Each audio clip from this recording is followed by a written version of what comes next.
ఇది after tank state sir, ఇది నిండిపోయిన తర్వాత sir. This is one before tank చాలా 50% ఉంది సార్, ఇది తర్వాత పూర్తిగా వాటర్ కన్జర్వేషన్ స్ట్రక్చర్స్ కూడా తీసేసుకోండి అన్ని ఏరియా.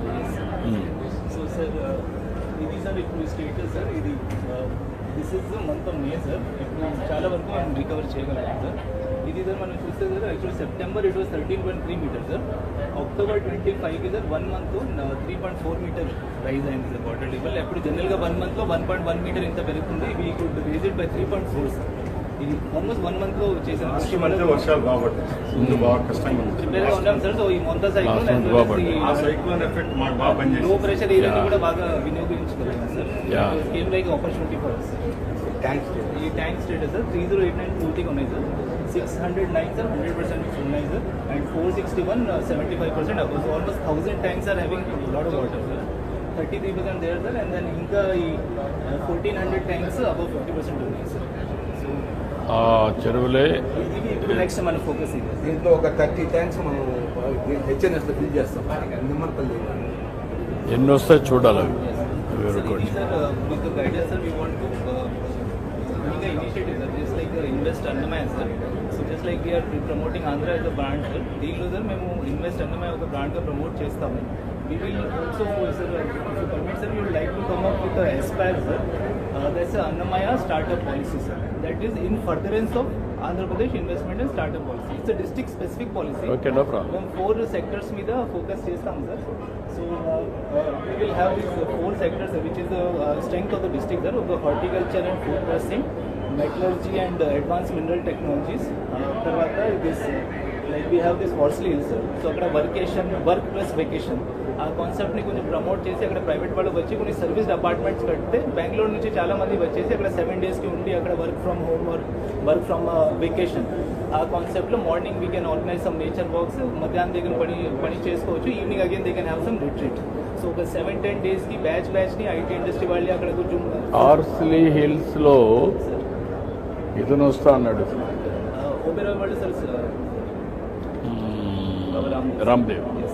చూసి వెళ్ళారు సార్. తర్వాత ఒకసారి వాళ్ళతో మాట్లాడుతూ కోఆర్డినేట్ చేసి వాళ్ళు వస్తే వెల్నెస్ సెంటర్ పెడితే that will become picnic centre. So will provide the working infrastructure, high speed internet access. అవసరమైతే ఒక ఎయిర్ స్ట్రిప్ కూడా పెట్టేయగలిగితే అక్కడ మదనపల్లిలో అప్పుడు ఈజీ అవుతుంది. వాటర్ బాగా ప్రాబ్లమ్స్, వాటర్ ప్రాబ్లమ్. లిఫ్ట్ పెడదాం ఇన్వెస్ట్ అన్నమాట సార్. ఈ కొన్ని పిల్లర్స్ ఉంటాయి sir. One is our district startup policy.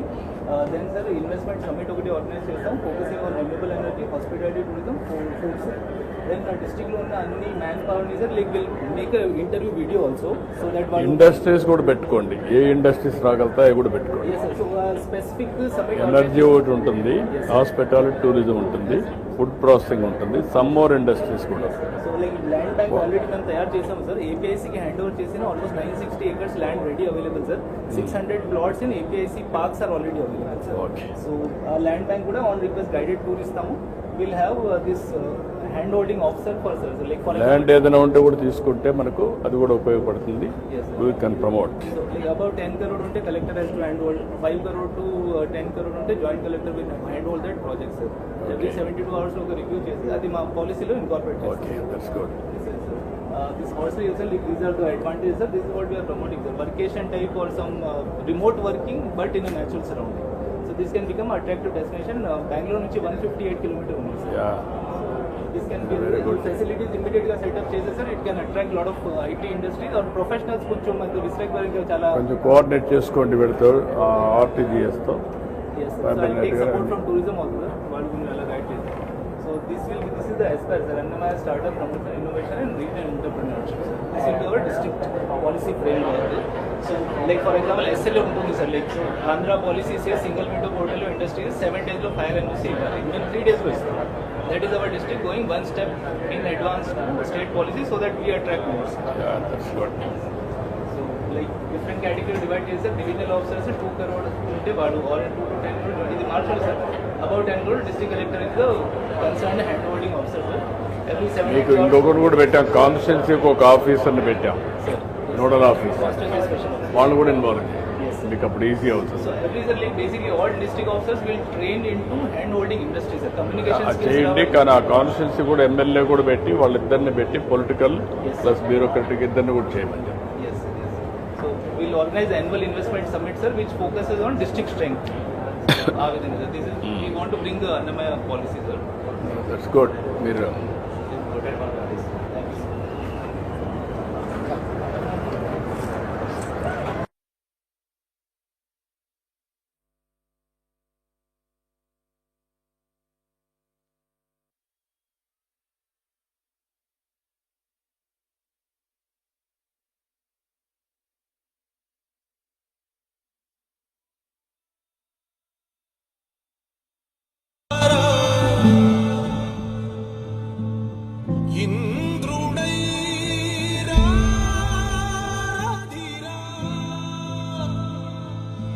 ఏనాడు నీ పరిపాలన మాకు వరం, నీ వల్లే ఈ రాష్ట్రపు సంక్షేమం సత్యం నిత్యం సఫలం. జనగణ మంగళదాయకుడా ఘనమగు చరితల అమరావతి నవనిర్మాణ సాధకుడు, నదుల అనుసంధాల అపర భగీరథుడు, రాష్ట్రాన్ని సస్యశ్యామలంగా నడపడానికి అహర్నిశలు శ్రమించే శ్రామికుడు, 5 కోట్ల ప్రజల ప్రేమికుడు, మన రాష్ట్ర ముఖ్యమంత్రి శ్రీ నారా చంద్రబాబు నాయుడు గారికి చప్పట్లతో స్వాగతం సుస్వాగతం. ఇవాళ మన నియోజకవర్గంలో దాదాపు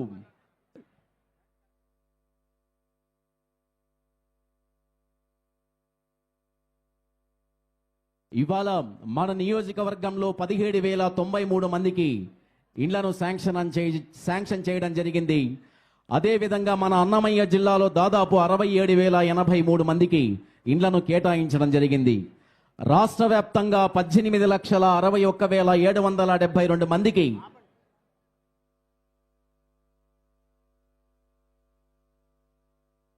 తరువాత కార్యక్రమంలో భాగంగా వెల్కమ్ అడ్రస్ అందించవలసిందిగా respected district collector Nishant Kumar IAS గారిని ఆహ్వానిస్తున్నాం.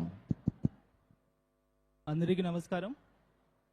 గౌరవనీయులైన రాష్ట్ర ముఖ్యమంత్రి శ్రీ నారా చంద్రబాబు నాయుడు గారికి, ఇక్కడికి వచ్చేసిన మంత్రివర్యులకి, ప్రజలందరికీ, ప్రజాప్రతినిధులు, మీడియా మిత్రులు అందరికీ నా హృదయపూర్వక నమస్కారాలు. విజన్ స్వర్ణాంధ్ర 2047లో మొదటి సూత్రంలోమైన పేదరికం నిర్మూలనలో భాగంగా PMAY NTR హౌసింగ్ పథకం ద్వారా హౌసింగ్ శాఖ వారి ఆధ్వర్యంలో నిర్మించబడిన పక్కా గృహాల్ని అందించడానికి, వాళ్ళు గృహప్రవేశ కార్యక్రమాల్లో పాల్గొనడానికి అన్నమయ్య జిల్లా చిన్నమండెం మండలికి వచ్చేసిన మన గౌరవ్ ముఖ్యమంత్రి గారు శ్రీ నారా చంద్రబాబు నాయుడు గారికి జిల్లా ప్రజల తరపున, జిల్లా ప్రజాప్రతినిధుల తరపున నేను హృదయపూర్వకంగా స్వాగతం తెలియపరుస్తున్నాను, మరి కృతజ్ఞత కూడా. సార్, ఈ డిస్టిక్లో దాదాపు 66,000 హౌసెస్ శాంక్షన్ అయినాయి. వీటిలో ఇప్పుడు ఈరోజు మన కార్యక్రమం రాష్ట్ర వ్యాప్తంగా ఏదో కార్యక్రమం జరుగుతున్న దానిలో దాదాపు 10,000 పైన హౌసెస్ మన జిల్లాలో కంప్లీట్ అయినాయి. అదే కాకుండా ప్రధానమంత్రి అర్బన్ హౌసింగ్ 2.0 కింద కొత్తగా 807 హౌసెస్ కూడా ఈరోజు శాంక్షన్ కావడం జరిగింది. దీనికి సంబంధించిన కూడా అనుమతి పత్రాలు ఈరోజు మీ గౌరవ చేతుల మీదుగా లబ్ధిదారులందరికీ అందజేసేయడం జరుగుతుంది. సార్, ఈ కార్యక్రమం కోసం మీరు మీ చాలా ఇంపార్టెంట్ టైం నుంచి మాకు టైం ఇచ్చి జిల్లాకి రావడం వల్ల మీకు మళ్ళీ ఒకసారి అభినందన తెలియపరుచుకుంటూ సెలవు తీసుకుంటాం. Thank you sir. Thank you sir. తర్వాత special chief secretary housing Shri Ajay Jain గారు ఐఏఎస్ ప్రసంగించవలసిందిగా ఆహ్వానిస్తున్నాం.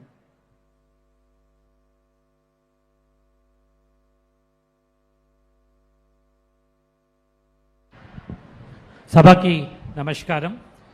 ఈనాటి కార్యక్రమంలో ముఖ్య అతిథిగా వచ్చేసిన గౌరవ ముఖ్యమంత్రులు గౌరవనీయులు శ్రీ నారా చంద్రబాబు నాయుడు గారికి, గౌరవ మంత్రివర్యులు శ్రీ పార్థసారథి గారికి, జనార్దన్ రెడ్డి గారికి, రాంప్రసాద్ రెడ్డి గారికి, మన చైర్మన్ హౌసింగ్ కార్పొరేషన్ తాతయ్య బాబు గారికి, జిల్లా కలెక్టర్, ఇతర అధికారులు, అనధికారులు, పత్రికా ప్రతినిధులకు, ముఖ్యంగా రాయచోటి ప్రజలందరికీ నా హృదయపూర్వక నమస్కారం.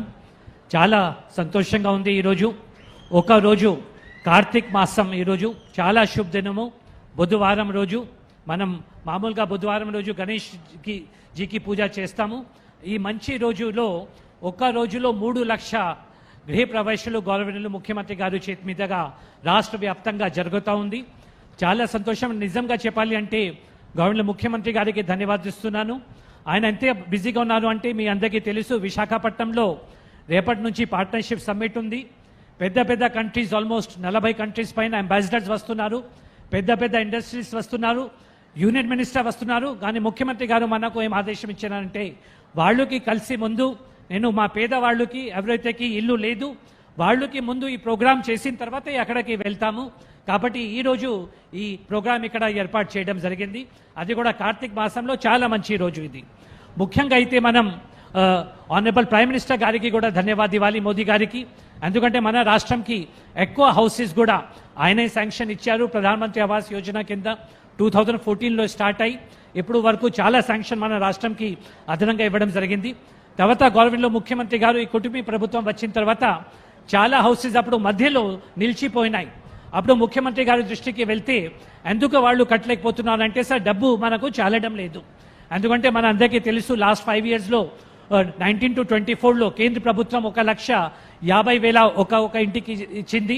స్టేట్ గవర్నమెంట్ నుంచి యూడీఏ ఏరియా అయితే ఒక పైసా కూడా ఇవ్వలేదు. యూఎల్బీలో 30,000 మాత్రం ఇచ్చినారు.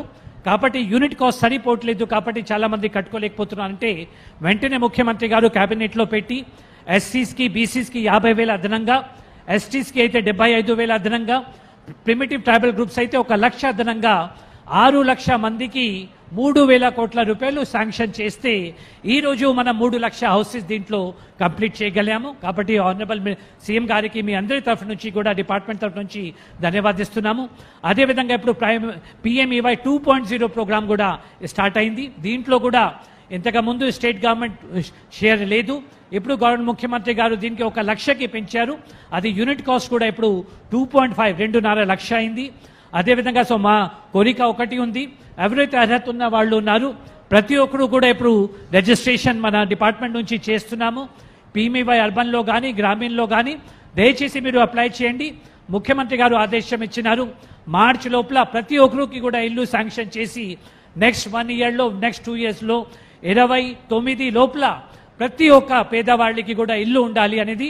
అదేవిధంగా హౌస్ సైట్స్ కూడా మీ అందరికీ తెలుసు 2 cents 3 cents పెంచడం జరిగింది. కాబట్టి ఇది మేనిఫెస్టోలో ఏమైతే ప్రామిస్ చేశారో అవి అంతా పూర్తి చేసి ప్రతి ఒక్కరికి కూడా ఇల్లు ఇవ్వాలి ఉద్దేశంతో మనం ముందుకు వెళ్తున్నాము. గవర్నమెంట్ ముఖ్యమంత్రి గారికి, గవర్నమెంట్ మినిస్టర్స్కి మీ అందరికీ కూడా ధన్యవాదిస్తూ సెలవు తీసుకుంటున్నాను. జై హింద్. Thank you sir. ఇల్లు కట్టి చూడు, పెళ్లి చేసి చూడు. పెళ్లి కూడా చాలా సులభమైపోతున్న ఈ కాలంలో ఇల్లు కట్టడం చాలా కష్టంగానే ఉంది.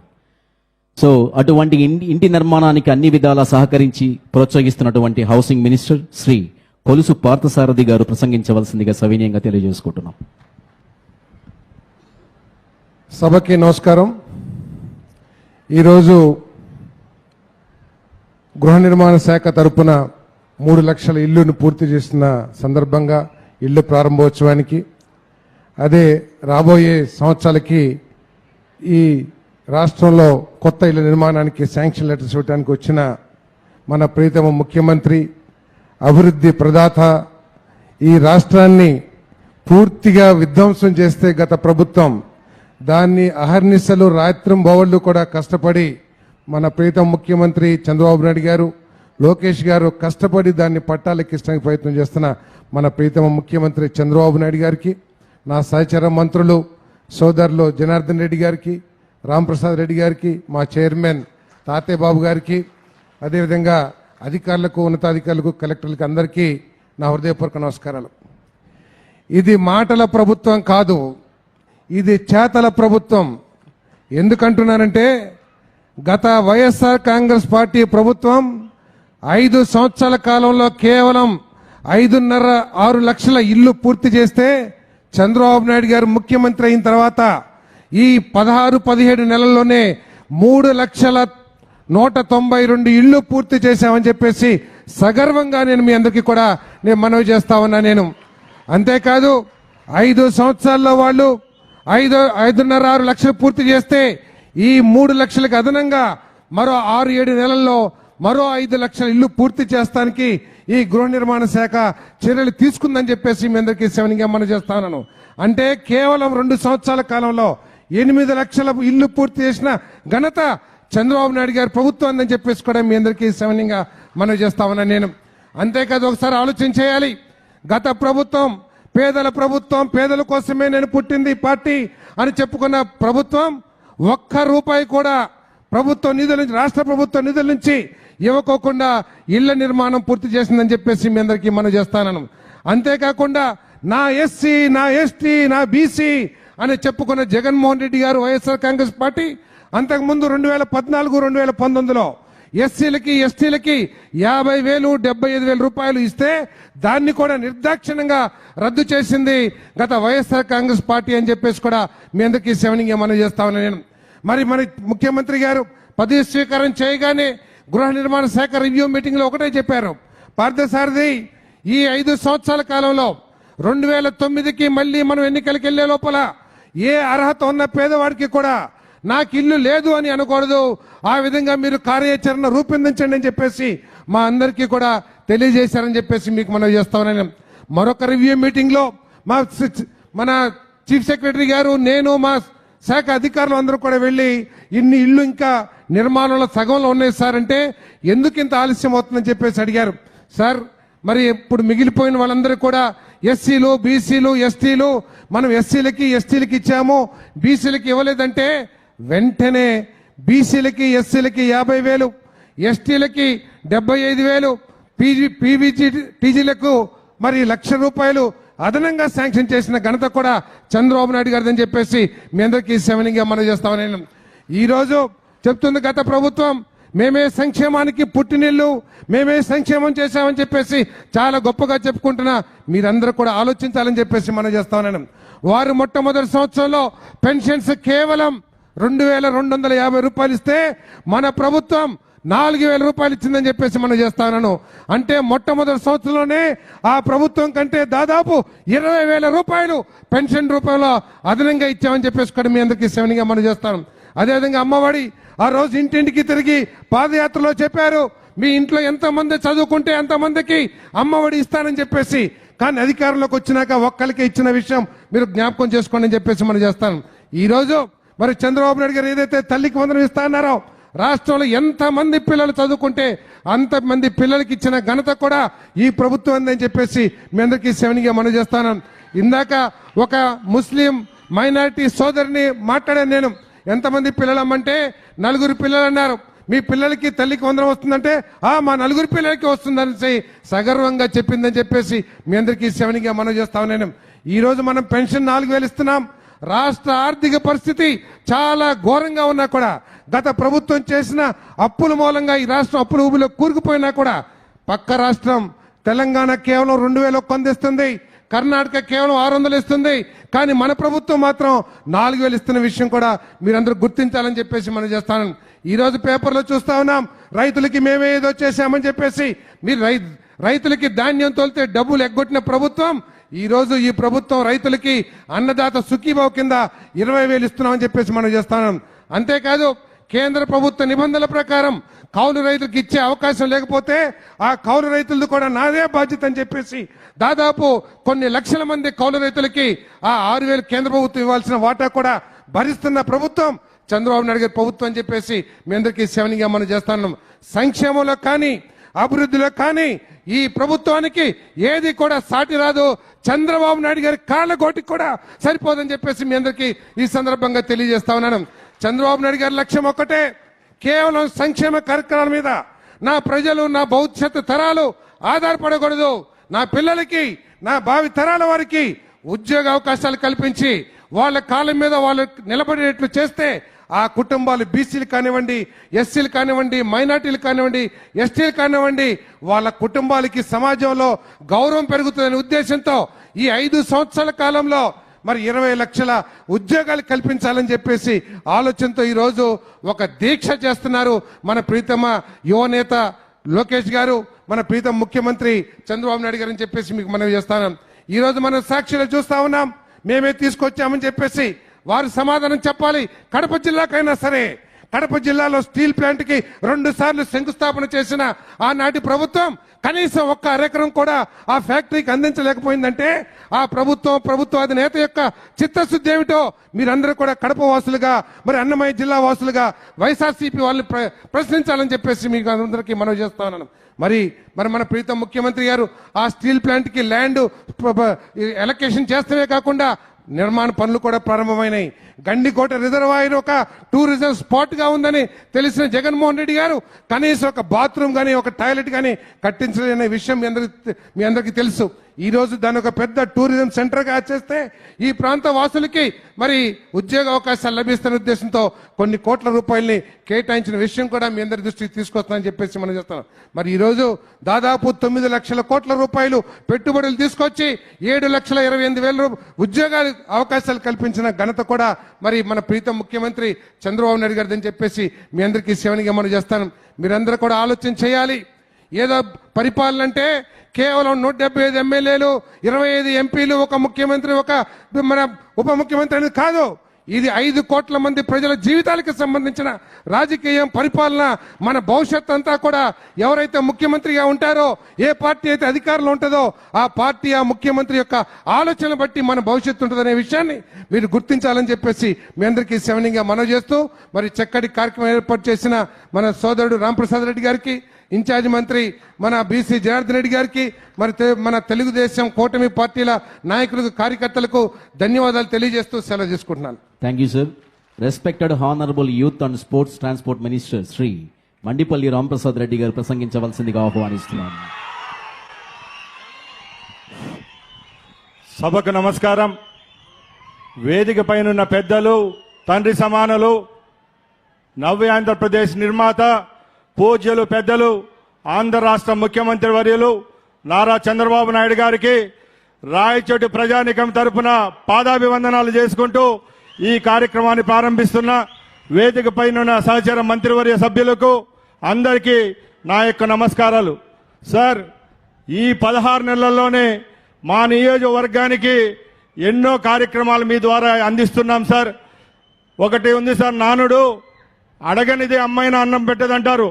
గౌరవ ముఖ్యమంత్రి చంద్రబాబు నాయుడు గారు మన నియోజకవర్గానికి ఈ 16 నెలల్లోనే జలజీవన్ మిషన్ కింద 6 మండలాలకు 300 కోట్ల రూపాయలతో తాగే నీరు ఈ రాష్ట్రంలోనే ఫస్ట్ టెండర్కి పిలిచిన వర్క్ కూడా మన నియోజకవర్గం దాన్ని సగర్వంగా మీ అందరి ముందు తెలియజేసుకుంటున్నాం సార్. అలాగే సార్ ఇప్పుడే బస్సులో అడిగారు, శ్రీనివాసపురం రిజర్వాయర్కు ఎంత డబ్బు ఖర్చు పెడితే నీళ్లు వస్తాయంటే, సార్ ఈ శ్రీనివాసపురం రిజర్వాయర్ గల్లా 25,000 ఎకరాలకు ఆయకట్టి వచ్చేసారంటే అప్పుడే కలెక్టర్ గారికి చెప్పడం జరిగింది. అలాగే వెలుగిల్లు ప్రాజెక్టు వల్ల ఎన్ని ఎకరాలకు నీళ్లు ఇవ్వచ్చంటే ఇన్ని ఎకరాలకు ఇవ్వాలంటే అన్ని చెరువులు నింపాలని సార్ ఆదేశాలు ఇవ్వడం జరిగింది. ఇలాగా మన నియోజకవర్గంలో ప్రతి ఒక్క పని అనుక్షణం గౌరవ ముఖ్యమంత్రి గారి నేతృత్వంలో జరుగుతూ ఉంది. గత 30 సంవత్సరాల నుంచి రాయచోటి గవర్నమెంట్ హాస్పిటల్లో 100 పడకల హాస్పిటల్ ఉంటే మన ప్రభుత్వం వస్తానంటే 50 పడకలు పెంచి 150 పడకలు చేసిన ఘనత కూడా మన గౌరవ ముఖ్యమంత్రి చంద్రబాబు నాయుడు గారికి దక్కుతుంది. అలాగే మనం ఈ 16 నెలల్లోనే సుమారు 12 కోట్ల రూపాయలతో పాట్ హోల్స్ వేసుకోవడం, ఈ జిల్లాలోనే ఎక్కువ 29 రోడ్లను ఇక్కడ ఆర్ఎన్బి కింద శాంక్షన్ చేసిన ఘనత కూడా మన ప్రభుత్వానికే దక్కింది. అలాగే 70 కోట్ల రూపాయలతో సిమెంట్ రోడ్ల నిర్మాణం కూడా జరిగింది. ఇలా ప్రతి ఒక్క కార్యక్రమం సార్ గారి నేతృత్వంలో ఈ నియోజకవర్గంలో జరుగుతా ఉంది సార్. ముఖ్యంగా ఇక్కడ మా నియోజకవర్గం నుంచి వచ్చిన మహిళా మనులు చాలా మంది ఉన్నారు సార్. వాళ్ళ ముఖాల్లో సంతోషం, ఈ డిసిప్లిన్ చూస్తా అంటే, ఏదైతే మీరు ఫ్రీగా ఉచిత బస్సు అన్నారో వీళ్ళు ఓట్లేసి గెలిపించిన నాకు ఈ అవకాశం కల్పించిన మీకు మరొక్కసారి సభాముఖంగా ధన్యవాదాలు తెలియజేసుకుంటున్నా సార్. అలాగే సార్, ఏ ఇంటికి పోయినా కూడా తల్లికి వందనం వచ్చిందంటే నవ్వుతా చెప్తారు సార్. ఏ ఇంటికి పోయినా మీకు అన్నదాత సుఖీభవ స్కీమ్ వచ్చిందంటే దానికి ready. 4,000 pension, 6,000 pension, 10,000 pension, 15,000 pension. ఎక్కడ చూసినా మన ప్రభుత్వం ఏర్పాటైన తర్వాత చాలా సంతోషంగా ఏవైతే కార్యక్రమాలు చేపట్టాలనుకున్నామో అవన్నీ చేస్తున్నాం సార్. ముఖ్యంగా మా నియోజకవర్గం చాలా వెనుకబడిన నియోజకవర్గం సార్. మాకంటే మీరే బాగా చెప్పారు సార్. ఎక్కడ ఏ చెరువు ఉంది, ఏ ప్రాజెక్టు ఉంది, వెలుగుళ్ళు ప్రాజెక్టుకి ఎవరు శంకుస్థాపన చేశారు, ఎన్ని ఎకరాల కాయకట్టించేది కూడా మాకంటే మీకే ఎక్కువగా తెలుసు సార్. తప్పకుండా మీ ఆదేశాలు ఏదైతే ఇచ్చారో మా ప్రాంతంలో ఉన్న ప్రతి ఒక్క రైతుకు వెలుగుళ్ళు హంద్రీ దివాని ద్వారా మీరు నీరు అందిస్తారని మేమందరం నమ్ముతున్నాం సార్. తప్పకుండా ఇది జరుగుతుంది. మా ప్రజలు ఎప్పుడూ మీకు రుణపడి ఉంటామని తెలియజేసుకుంటున్నా సార్. అలాగే సార్, మాది చాలా వెనుకబడిన ప్రాంతం. మా ప్రాంతంలో నిన్న మీ ఆశీస్సుల వల్ల సుమారు 100 ఎకరాలు ఎంఎస్ఎంఈ పార్కును స్టార్ట్ చేయడం జరిగింది సార్. దానికి కూడా రాయచోటి నియోజకవర్గ ప్రజల ద్వారా మరొక్కసారి ధన్యవాదాలు తెలియజేసుకుంటున్నాం సార్. ముఖ్యంగా తాగునీరు అనేది మాకు చాలా కష్టంగా ఉండేది సార్. మన ప్రభుత్వం ఏర్పాటైన తర్వాత కూడా సుమారు 30 కోట్ల రూపాయలతో బోర్లు వేయించడం జరిగింది సార్. ఇప్పుడు మీరు ఏదైతే జల్ జీవన్ మిషన్ అనే స్కీమ్ను, సెంట్రల్ గవర్నమెంట్ స్కీమ్ను ఫస్ట్ లో మాకు ఇవ్వడం అంతకంటే సంతోషదగ్గ విషయం ఏదీ లేదు సార్. ఓసారి తప్పట్లు కొట్టండి అంతా. ఎందుకంటే సార్, జల్ జీవన్ మిషన్ లో 840 విలేజెస్ కు దీని ద్వారా నీళ్లు ఇస్తున్నాం సార్. ఈ 840 ఇళ్ళు ఊర్లకు ఇస్తే మన నియోజకవర్గంలో 100% నీళ్లు వెలుగుల్లో అలాగే రోడ్ల మడుగు స్కీమ్ ద్వారా వస్తాయి సార్. మాకు నీటి సమస్య అనేది ఉండదు. తప్పకుండా ఇవన్నీ కార్యక్రమాలు మీ ఆశీస్సుల వల్ల జరుగుతూ ఉన్నాయి సార్. తప్పకుండా ఏదైతే మన కూటమి ప్రభుత్వంలో మన నియోజకవర్గాన్ని ఇంకా ముందుకు తీసుకొని పోయేదానికి మనందరి కృషి ఉండాలి. తప్పకుండా చంద్రబాబు నాయుడు గారి నాయకత్వంలో, అలాగే మన యువ నాయకులు లోకేష్ బాబు నాయకత్వంలో రేపు రాబోయే కాలంలో కూడా తెలుగుదేశం పార్టీ జెండాను వచ్చే 20 సంవత్సరాలు నిలబెడతామని సభాముఖంగా తెలియజేసుకుంటూ ఈ అవకాశాన్ని ఇచ్చిన మీకు మరొక్కసారి ధన్యవాదాలు తెలియజేసుకుంటూ సెలవు తీసుకుంటున్నా సార్. జై హింద్. Thank you sir. ప్రజలందరూ ఒకటి గుర్తు పెట్టుకోవాలి. మౌనంగా ఉంటే మనస్సు బాగుంటుంది, ధ్యానం చేస్తే బుద్ధి బాగుంటుంది, దానం చేస్తే సంపాదన బాగుంటుంది, ఉపవాసం చేస్తే ఆరోగ్యం బాగుంటుంది. రాష్ట్రానికి ముఖ్యమంత్రిగా శ్రీ నారా చంద్రబాబు నాయుడు గారు ఉంటే రాష్ట్రం బాగుంటుంది. దానికి నిదర్శనమే ఈరోజు మనం ఎన్నో చూస్తున్నాం. అందులో భాగంగా ఇవాళ లబ్ధిదారులతో రాష్ట్ర ముఖ్యమంత్రి వర్యులు లబ్ధిదారులు మాట్లాడతారు. ఇప్పుడు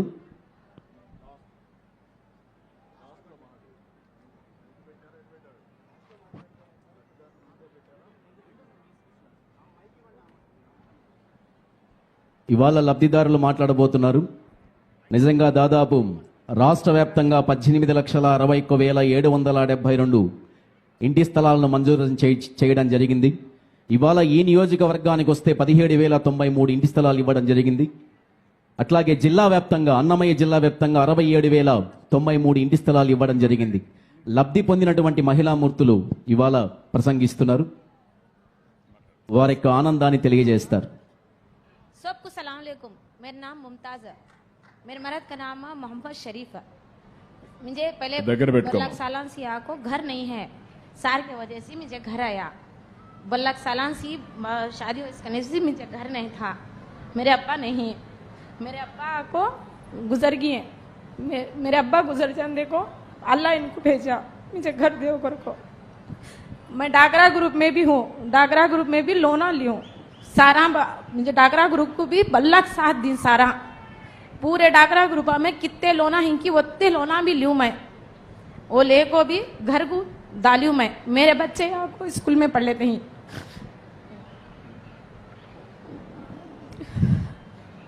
मेरे बच्चों को भी आपको तल्ली की वंदना पड़ा. 3 बच्चे मेरे गवर्नमेंट स्कूल में पढ़ लेते हैं. मेरे बाप नहीं है तो भी मेरे अब्बा ऊपर होको ये सार को भेजी मुझे घर दे ऊपर को बोल को. ये सार को आपको बहुत बहुत शुक्रिया, बहुत शुक्रिया सर. Thank you sir.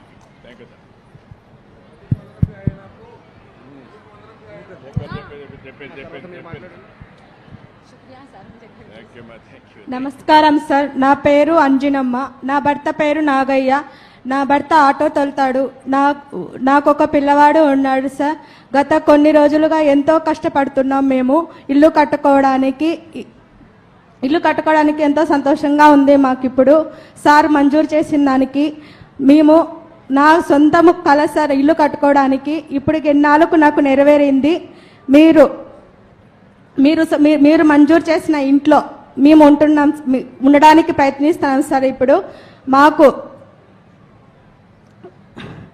నాకు ఇప్పుడు ఈ ఇండ్లు మంజూరైన దానికి చాలా సంతోషంగా ఉంది సార్. నా కృతజ్ఞతలు తెలుపుకుంటున్నాను సార్. నేను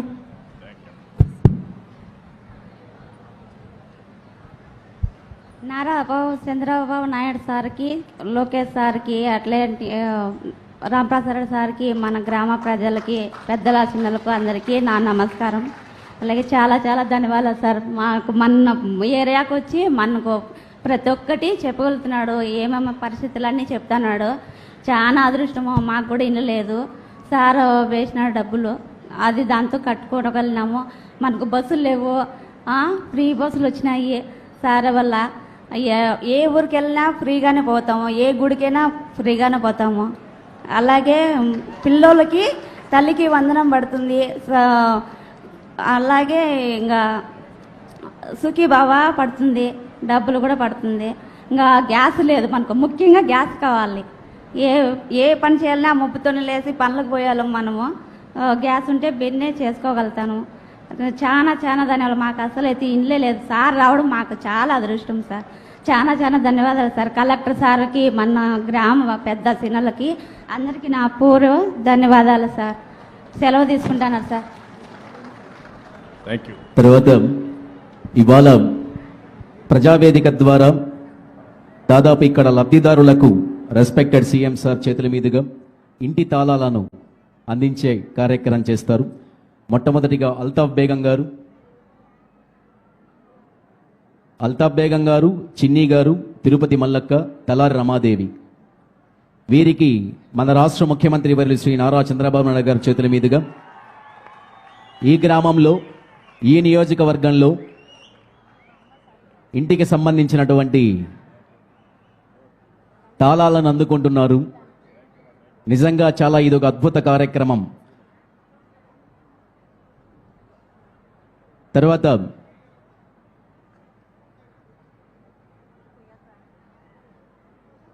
సీఎం గారి ముందు చూపులో భాగంగా ఎనర్జీ సేవింగ్ మెటీరియల్ కూడా వారికి అందించడం జరుగుతుంది.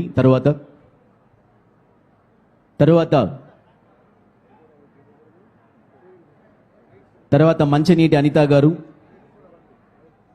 లక్ష్మీదేవి గారికి సో ఆ ఎనర్జీ సేవింగ్ మెటీరియల్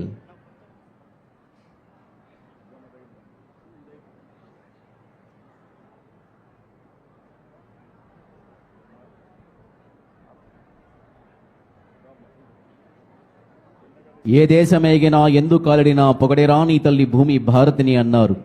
ఇవాళ ఆంధ్రప్రదేశ్ గురించి మాట్లాడుతుంటే చాలా సంతోషంగా ఉంటుంది. ఎందుకంటే దాదాపు 5 కోట్ల ప్రజలకు ఆశాజ్యోతి మన ముఖ్యమంత్రి వర్యులు. వారి చేతుల మీదుగా ఇవాళ ఎనర్జీ సేవింగ్ మెటీరియల్, ఇవి కూడా మనం ఆర్థికంగా ఎదగడానికి ఉపయోగపడతాయనే ఆలోచనతో వీటిని అందిస్తున్నారు మన రాష్ట్ర ముఖ్యమంత్రి వర్యులు శ్రీ నారా చంద్రబాబు నాయుడు గారు.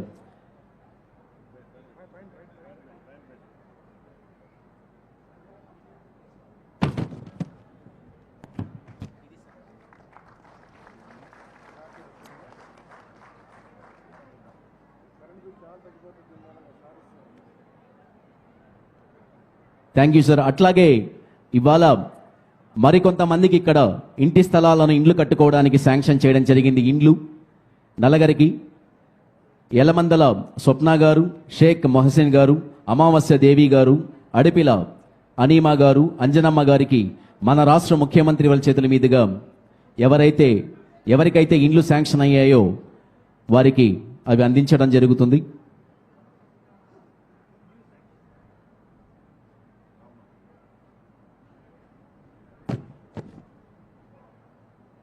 దేవగుడి అనే గ్రామానికి సాక్షాత్తు మనిషి రూపంలో నడిచి వచ్చినటువంటి దేవుడు మన రాష్ట్ర ముఖ్యమంత్రి వర్యులు నారా చంద్రబాబు నాయుడు గారు.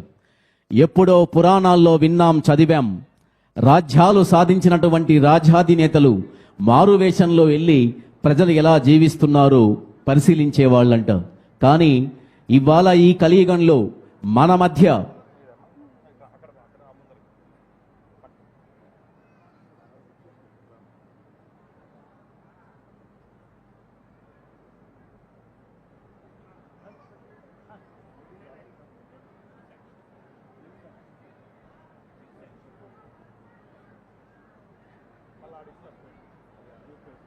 Thank you sir, thank you very much.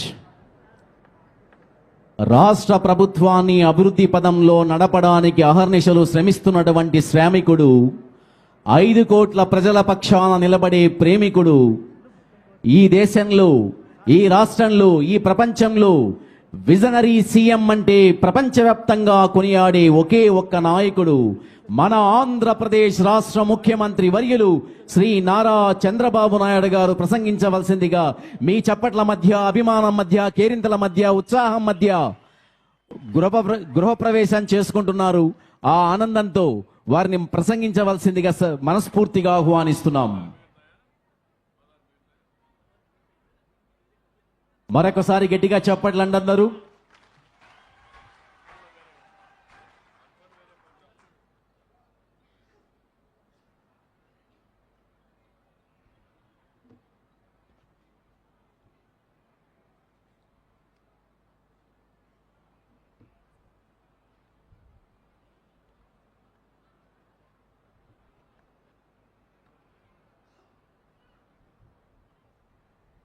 సహచర మంత్రివర్గ సభ్యులు, గౌరవనీయులు స్థానిక శాసనసభ్యులు కూడా గౌరవనీయులు రామ్ ప్రసాద్ రెడ్డి గారు,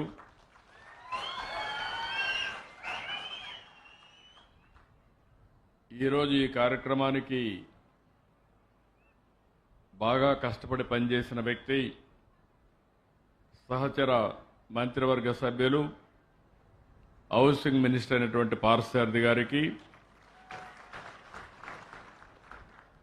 ప్లానింగ్ బోర్డ్ చైర్మన్ గౌరవనీయులు జనార్దన్ రెడ్డి గారు,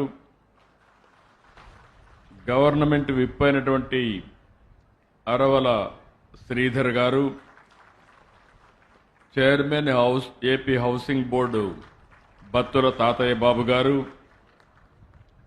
ఈరోజు ఇక్కడికి వచ్చినప్పుడు ఇండ్లు పూర్తి చేసుకున్నటువంటి శ్రీమతి హేమలత గారు, శ్రీమతి ముంతాజ్ గారు, చాలా సంతోషం.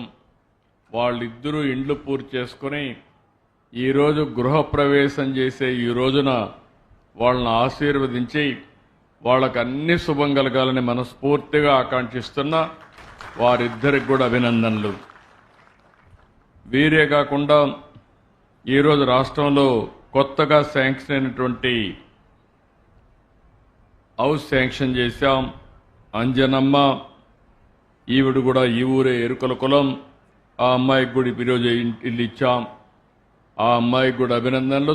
తొందరలోనే ఇల్లు పూర్తి చేసి మళ్ళీ ఈ గవర్నమెంట్ ఉండంగానే మీకు గృహప్రవేశం చేసే బాధ్యత, చేయించే బాధ్యత ఈ ప్రభుత్వం తీసుకుంటుంది. అదేవిధంగా ఇక్కడికి వచ్చినప్పుడు బంగారు కుటుంబాలు 2 సెలెక్ట్ చేశాం. ఒక సెలెక్ట్ చేశాం ఏదైతే పతన్ మాబ్జన్ ఆ అమ్మాయిని P4 కింద దత్తత తీసుకోవడానికి వచ్చినటువంటి మార్గదర్శి చంద్రకాంత్ గారు, వారికి జిల్లా కలెక్టర్ గారు, అదే మరిగా Ajay Jain special secretary housing, వారందరికి కూడా మనస్ఫూర్తిగా నమస్కారాలు, అభినందనలు, శుభాభినందనలు. ఈరోజు నేను దేవగుడిపల్లికి వచ్చాను, రాయిచోటి నియోజకవర్గానికి వచ్చాను, రెండోసారి వచ్చాను. మా ఆడబిడ్డల ఉత్సాహం, రాయిచోట్లో ఉండే ప్రజల అభిమానం చూస్తే నా జీవితంలో చాలా ఆనందం కలుగుతా ఉంది. నిన్ననే నేను ఒక కార్యక్రమం కనిగిరిలో ప్రారంభించాను. దగ్గర 97 పరిశ్రమలకు ప్రారంభాలు కానీ ఫౌండేషన్ వేశాం. నేను ఒక మాట చెప్పాను అక్కడ, రాబోయే రోజుల్లో ఒకప్పుడు మీకందరికీ చెప్పాను, మీరు మీ పిల్లల్ని బాగా చదివించండి, డబ్బులు కాదు, చదివించగలిగితే వాళ్ళు ప్రపంచాన్ని శాసించే శక్తి వస్తుందని ఆ రోజు నేను చెప్పాను. ఐటీకి ప్రాధాన్యత ఇమ్మన్నాను. నన్ను నమ్మి చదివించిన వాళ్ళు ఇక్కడ మన ప్రాంతంలోనే కాకుండా హైదరాబాద్, బెంగళూరు, చెన్నై దేశం మొత్తం ఉద్యోగాలు వచ్చాయి, విదేశాల్లో ఉద్యోగాలు వచ్చాయి. వీరందరినీ చూస్తే నేను గర్వపడుతున్నా. అందరికంటే ఎక్కువ తలసరి ఆదాయం సంపాదించే వ్యక్తులు తెలుగు జాతి అని చెప్పడానికి నేను గర్వపడుతున్నా. ఈరోజు మళ్ళీ నెక్స్ట్ లెవెల్కి మిమ్మల్ని తీసుకుపోవడానికి నేను ఒక కార్యక్రమానికి శ్రీకారం చుట్టాను. 1 ఫ్యామిలీ 1 ఎంటర్‌ప్రెన్యూర్. ఒక కుటుంబంలో ఒక పారిశ్రామికవేత్త తయారు కావాలి. ఉద్యోగాలు ఇచ్చే పరిస్థితి మీకు రావాలి. అందుకే ఆ కార్యక్రమానికి నిన్నే శ్రీకారం చుట్టాను. ప్రతి ఒక్క నియోజకవర్గంలో ఎంఎస్ఎంఈ పార్కులు పెడతాం. ఆడబిడ్డలున్నారు, నేనే డాక్రా సంఘాలు పెట్టాను. ఈరోజు బ్రహ్మాండంగా రాణించే పరిస్థితికి వచ్చారు. తొందరలో మిమ్మల్ని మీలో చాలా మందిని పారిశ్రామికవేత్తలుగా తయారు చేసే బాధ్యత నాది. ఈరోజు మిమ్మల్ని చూస్తే 50,000 కోట్ల రూపాయలు మీరు అప్పు తీసుకుంటున్నారు.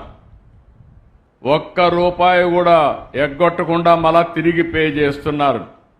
బడా పారిశ్రామికవేత్తలైతే సరిగా కట్టకుండా ఏదో ఒక విధంగా ఎగ్గొట్టాలని చూస్తే మా ఆడబిడ్డలందరూ నీతి నిజాయితీగా తిరిగి డబ్బులు పే చేస్తున్నారు. 100% పే చేస్తున్నారు. ఇంకొక పక్కన నేను ఒకప్పుడు పొదుపు ఉద్యమం నేర్పించాను మీకు. మీరు రూపాయి పొదుపు చేయండి, నేను రూపాయి ఇస్తాన్నాను 30 ఏళ్ల కంటే ముందు. ఆ విధంగా పొదుపు చేసుకున్న డబ్బులు ఇప్పుడు మీ దగ్గర 25,000 కోట్లు ఉందంటే దేశంలో ఎక్కడా లేని విధంగా మన రాష్ట్రంలో డాక్రా సంఘాలు ముందుకు పోతున్నాయి. ఇప్పుడు మీ అందరినీ పారిశ్రామికవేత్తలుగా తయారు చేసే బాధ్యత మీకు తెలిసిన పని. పచ్చళ్ళు పెట్టడం, లేకుంటే చిన్న చిన్న పనులు చేయడం, ఏ పని చేయగలిగే చిన్న హోటల్ పెట్టుకోవడం, ఏం చేయాలనో చేయించే బాధ్యత నాది. అలాంటి ట్రైనింగ్ ఇప్పిస్తా. అది అందిపుచ్చుకునే బాధ్యత మా తెలుగింటి ఆడపడుచులని చెప్పి మరొక్కసారి తెలియజేస్తున్నా. ఇంకో పక్క అందరికీ న్యాయం చేయాలని చెప్పి ఆలోచిస్తున్నాం. ఈరోజు నేను ఒకటే ఆలోచించాను. 2029కి ప్రతి పేదవాడికి సొంత ఇల్లు ఉండాలి. ఇదే కూటమి ప్రభుత్వం యొక్క ఆశయం. అది నెరవేర్చడానికి రాత్రింబగుళ్ళు పనిచేస్తున్నాం.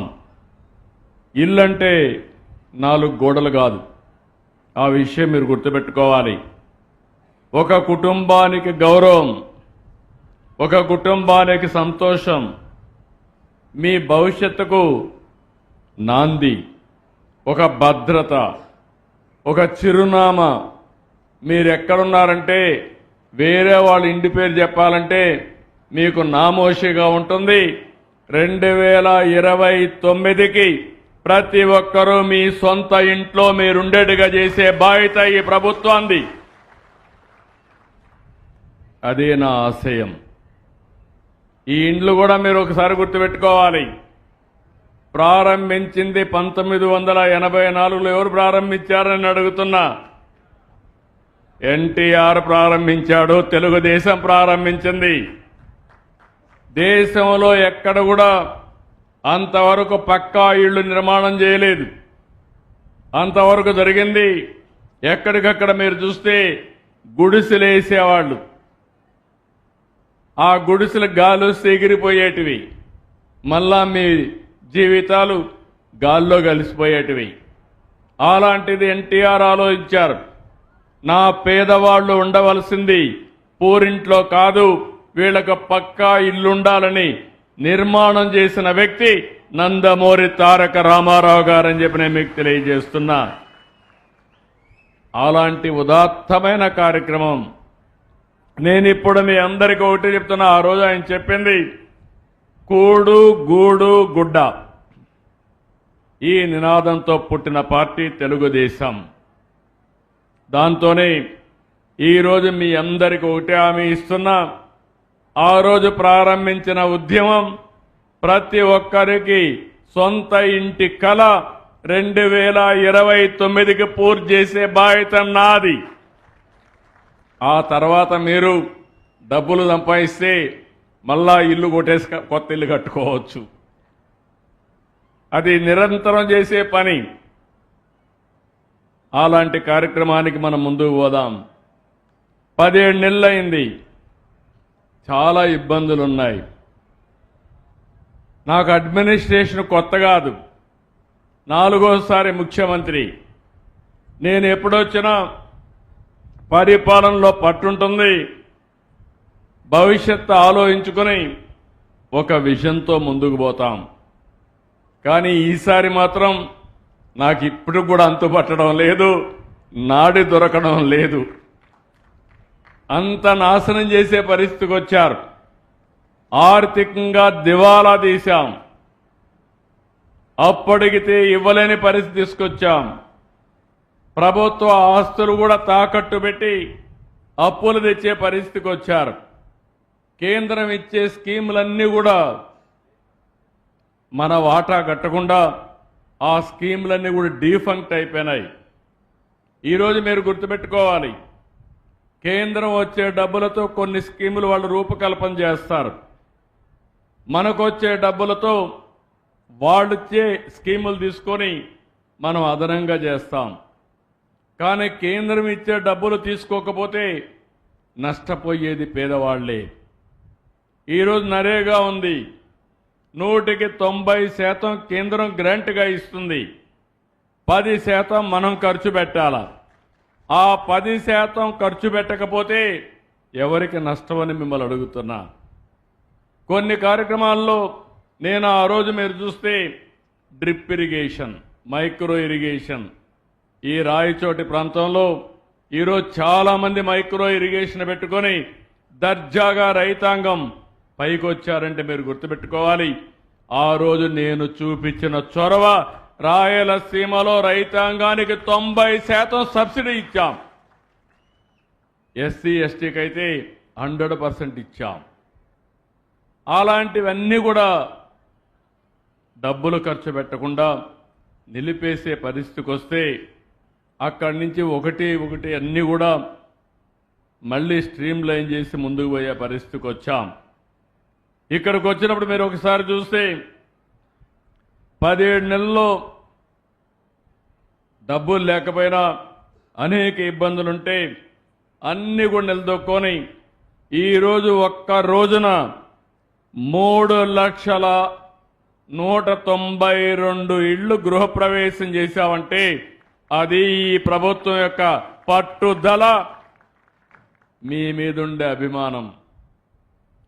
ఇవన్నీ కూడా మీరు చూసినప్పుడు రకరకాల స్కీమ్స్ అన్నీ పిఎంఏవై కింద 2,28,000, పిఎంఏవై గ్రామీణ ఇండ్ల కింద 65,000, జన్మన్ ఇండ్లు ఒక 6,800, మొత్తం కలిసి 3 లక్షల ఇండ్లు పూర్తి చేశాం.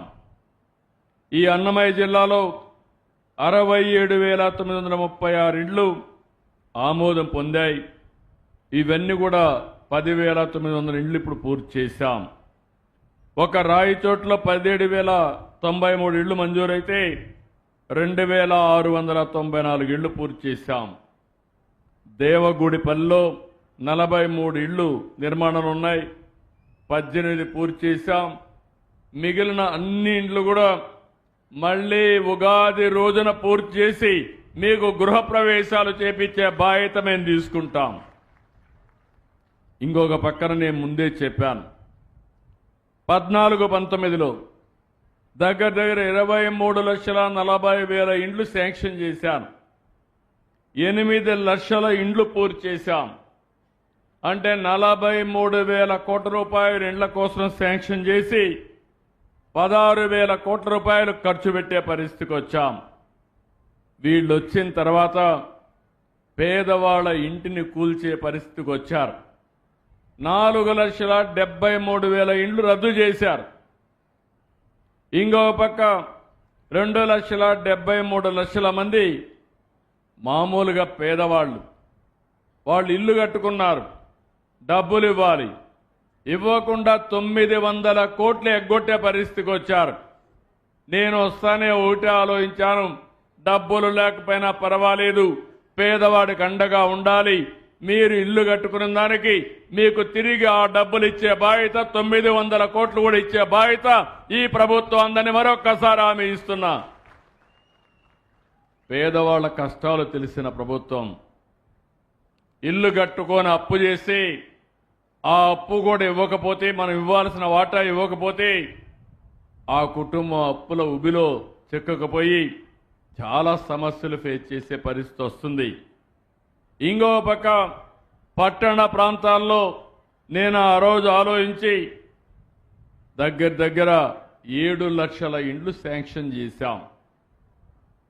7 లక్షల ఇండ్లు కూడా మీరు చూస్తే 104 మున్సిపాలిటీల్లో 4,54,706 యూనిట్లు 34 ప్యాకేజీల కింద పెద్ద పెద్ద టౌన్షిప్ల నిర్మాణం చేశాం. ఆధునికమైనటువంటి నగరాలు నిర్మాణం చేశాం.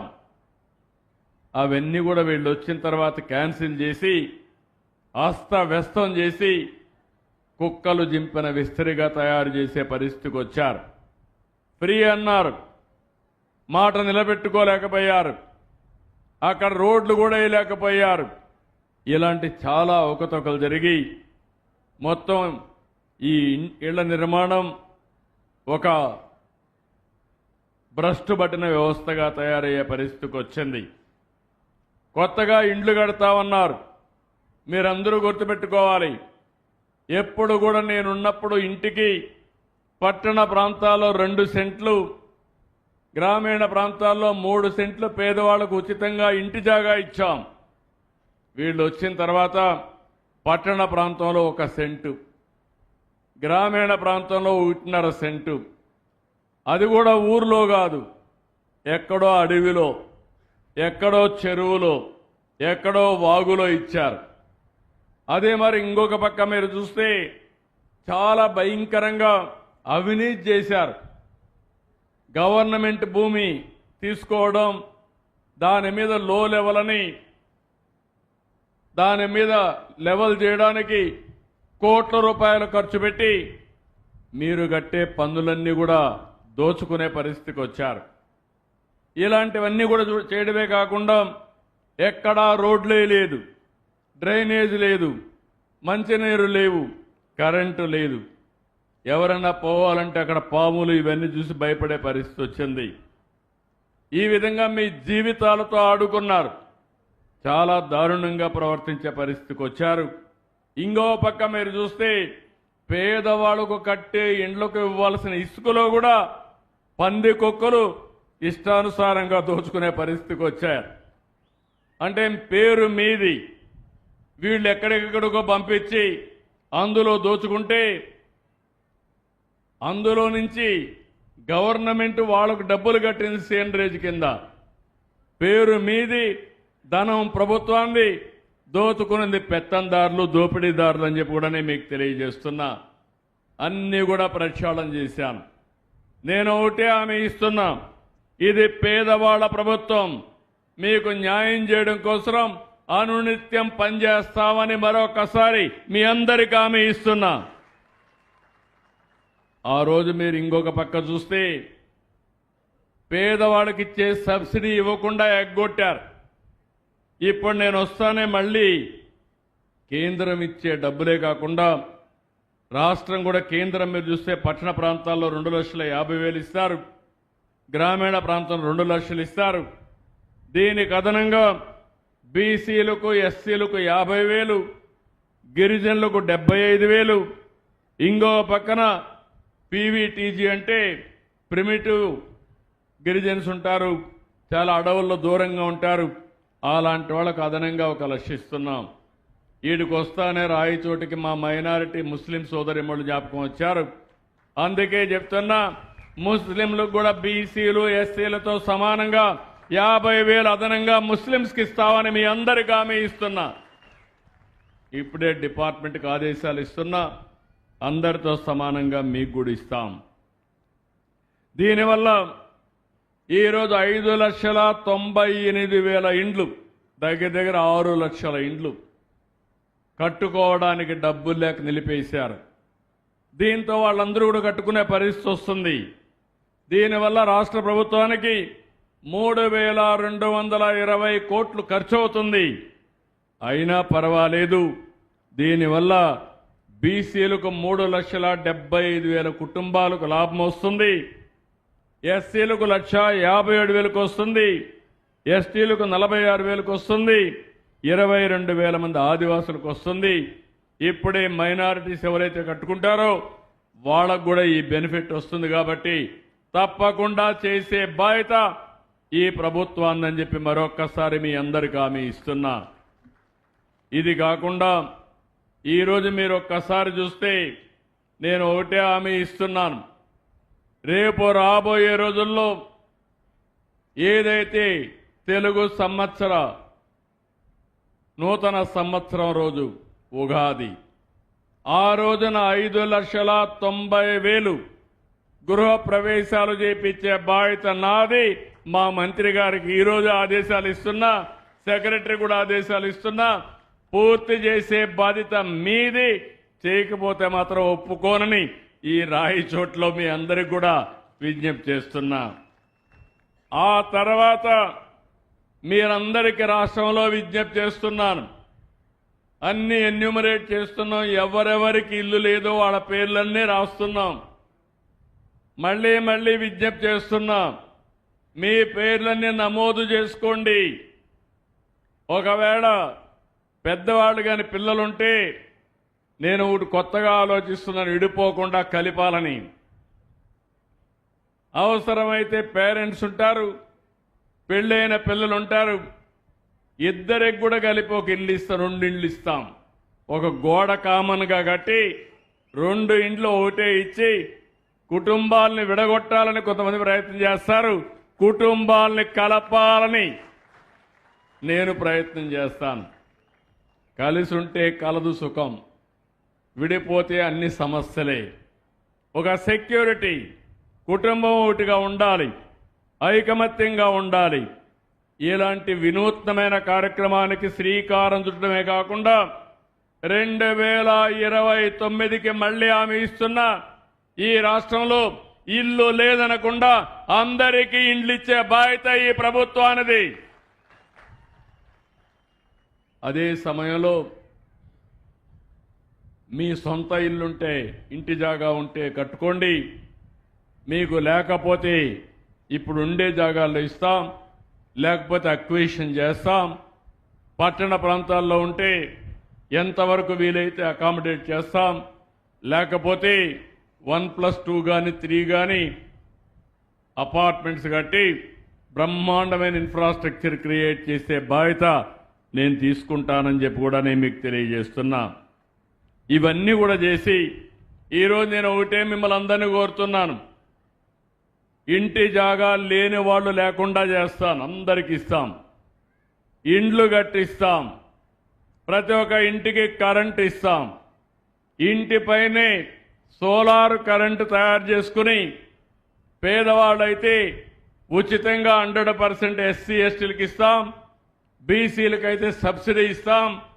తద్వారా మీరెవ్వరు కూడా కరెంట్ అనేది మళ్ళీ బిల్లు కట్టే పరిస్థితి లేకుండా చేసే బాధ్యత నాది. ఆ విషయం కూడా మీరు గుర్తుపెట్టుకోవాలి.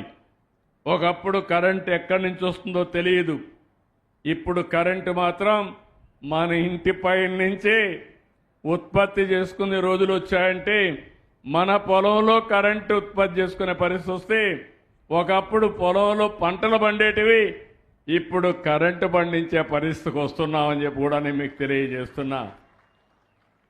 ఒకప్పుడు నేను పవర్ సెక్టర్లో రిఫార్మ్స్ తీసుకొచ్చాను 99లో. 2004లో మీరందరూ కూడా నన్ను దానివల్ల మంచి జరిగితే హర్షించకుండా ఆ రోజు ఓడిపోయే పరిస్థితికి వచ్చాం. కానీ ఈరోజు మీరు చూస్తే నేను తీసుకొచ్చిన రిఫార్మ్స్ కానీ, తర్వాత సోలార్, ఎండతో కరెంటు సరఫరా చేయడం, గాలితో కరెంటు తయారు చేయడం, నీటితో కరెంటు తయారు చేయడం, ఇవన్నిటికి ఎక్కువ ప్రాధాన్యత ఇచ్చాం. అదే గ్రీన్ ఎనర్జీ. ఈరోజు ఎలాంటి మన ప్రాంతంలో ఈ యొక్క పొల్యూషన్ లేకుండా ఇవన్నీ వచ్చే పరిస్థితి వస్తుంది. నిన్న మొన్న కొంతమంది వచ్చారు, మా పొలంలో మేము కరెంటు ఉత్పత్తి చేసి మీకు ఇస్తే మీరు తీసుకుంటారని అడిగే పరిస్థితికి వచ్చారు. నాకంటే ప్రజలు తెలివి మీరిపోయారు. నేనన్నాను, అవసరమైతే రెగ్యులేటర్ కమిషన్ పెడతా, ఎవరైనా అలాంటి వాళ్ళు వస్తే మీకంతా ఏ రేట్ ఇవ్వాలనో ప్రైవేటు వాళ్ళు తయారు చేసి ఏ రేట్ ఇస్తారో ఆ రేటు రైతులకు కూడా ఇచ్చే ఏర్పాటు చేస్తామని చెప్పి కొత్త పాలసీ తీసుకొస్తున్నా. రైతులు మీరు గుర్తుపెట్టుకోవాల్సింది, హార్టికల్చర్ ఇక్కడ పూలు కూడా వేశారు, చాలా సంతోషం. అది కూడా వస్తాను నేను. ఏం చేయబోతాము ఈ నియోజకవర్గానికి. ఎవరైనా రైతుల ముందుకు వచ్చి కరెంటు ఉత్పత్తి చేస్తా ఉంటే మీ యొక్క పంప్ సెట్ కరెంటు కావాలంటే ఉచితంగా ఇస్తాం. మీరు పెట్టుకొని మీరు వాడుకోవాల్సిన కరెంటు వాడుకోండి. అవసరమైతే మీ ట్రాక్టర్కి కూడా ఈవీ పెట్టి ఛార్జ్ చేసుకోండి, మీ కారుకు కూడా ఛార్జ్ చేసుకోండి, మీ ఇంటికి కూడా వాడుకోండి. అప్పటికి కూడా మీకు ఏదైనా ఇదే మిగిలితే గ్రిడ్కి ఇవ్వండి. మీకు అవసరమైతే మళ్ళా గ్రిడ్ నుంచి కరెంటు తీసుకోమని మిమ్మల్ని కోరుతున్నా.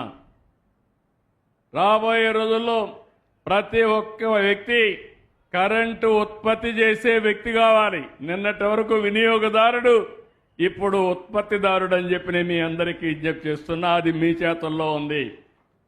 దాన్ని మేనేజ్ చేయడం నా చేతుల్లో ఉంటుంది. ఒకప్పుడు నేను మా ఆడబిడ్డలకి, మీరు ఒకసారి ఆలోచిస్తే, వంట గ్యాస్ సిలిండర్లు ఇచ్చా. మా తల్లి పడే కష్టాలు చూశా. సగం సమయం ఆ జీవితం అంతా నేను ఎమ్మెల్యేగా ఉన్నా, మంత్రిగా ఉన్నా, కిచెన్లోనే ఉండేది. అవన్నీ చూసిన తర్వాత కళ్ళలో నీళ్లు వచ్చేటివి, అంటే కన్నీళ్ళు వచ్చేటివి. ఆ పొగంతా పోయి అనారోగ్యం వచ్చేది. నా తెలుగింటి ఆడబిడ్డకు ఆ పరిస్థితి రాకూడదని దేశంలో ఎక్కడా చెయ్యని రోజున ప్రతి ఆడబిడ్డకు గ్యాస్ కనెక్షన్లు ఇచ్చిన పార్టీ, ఇచ్చిన వ్యక్తి నేనని మీ అందరికీ విజ్ఞప్తి చేస్తున్నా.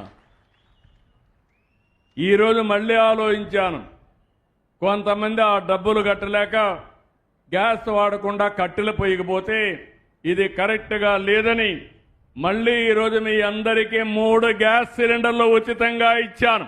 అదే సూపర్ 6 అని చెప్పి నేను మీకు తెలియజేస్తున్నా. ఇంకొక పక్క ఈ కార్యక్రమాలే కాకుండా త్రాగునీటి సమస్య, దీన్ని కూడా నాశనం చేసే పరిస్థితికి వచ్చారు. ఎందుకు నేను ఈ విషయం మాట్లాడుతున్నానంటే, గవర్నమెంట్ ఆఫ్ ఇండియా ఒక కార్యక్రమం తీసుకున్నారు. ప్రతి ఒక్క ఇంటికి వాటర్ ట్యాప్ ఇవ్వాలని, తద్వారా రాష్ట్రంలో ప్రతి ఒక్కరికి కూడా సురక్షితమైన మంచినీళ్లు తాగడానికి ఇవ్వాలని కేంద్రం ఒక కార్యక్రమం తీసుకుంటే అది కూడా వాడుకోలేదు. కడాన పులివెందలకు కూడా నీళ్లు ఇవ్వలేకపోయారు. తొందరలోనే పులివెందలకు కూడా నీళ్లు ఇచ్చే బాధ్యత, ఇంటింటికి నీళ్లు ఇచ్చే బాధ్యత మనం తీసుకుంటాం. ఇది పరిపాలన కాదు, అరాచకం. మనుషులకు ఆలోచన ఉండాలి. కేంద్రం 40% సబ్సిడీ ఇస్తారు, మనం ఒక 40% పెట్టుకోవాలి. పంచాయతీ కానీ, మున్సిపాలిటీ కానీ, లేకపోతే బెనిఫిషరీ కానీ 20% పెట్టుకోవాలి.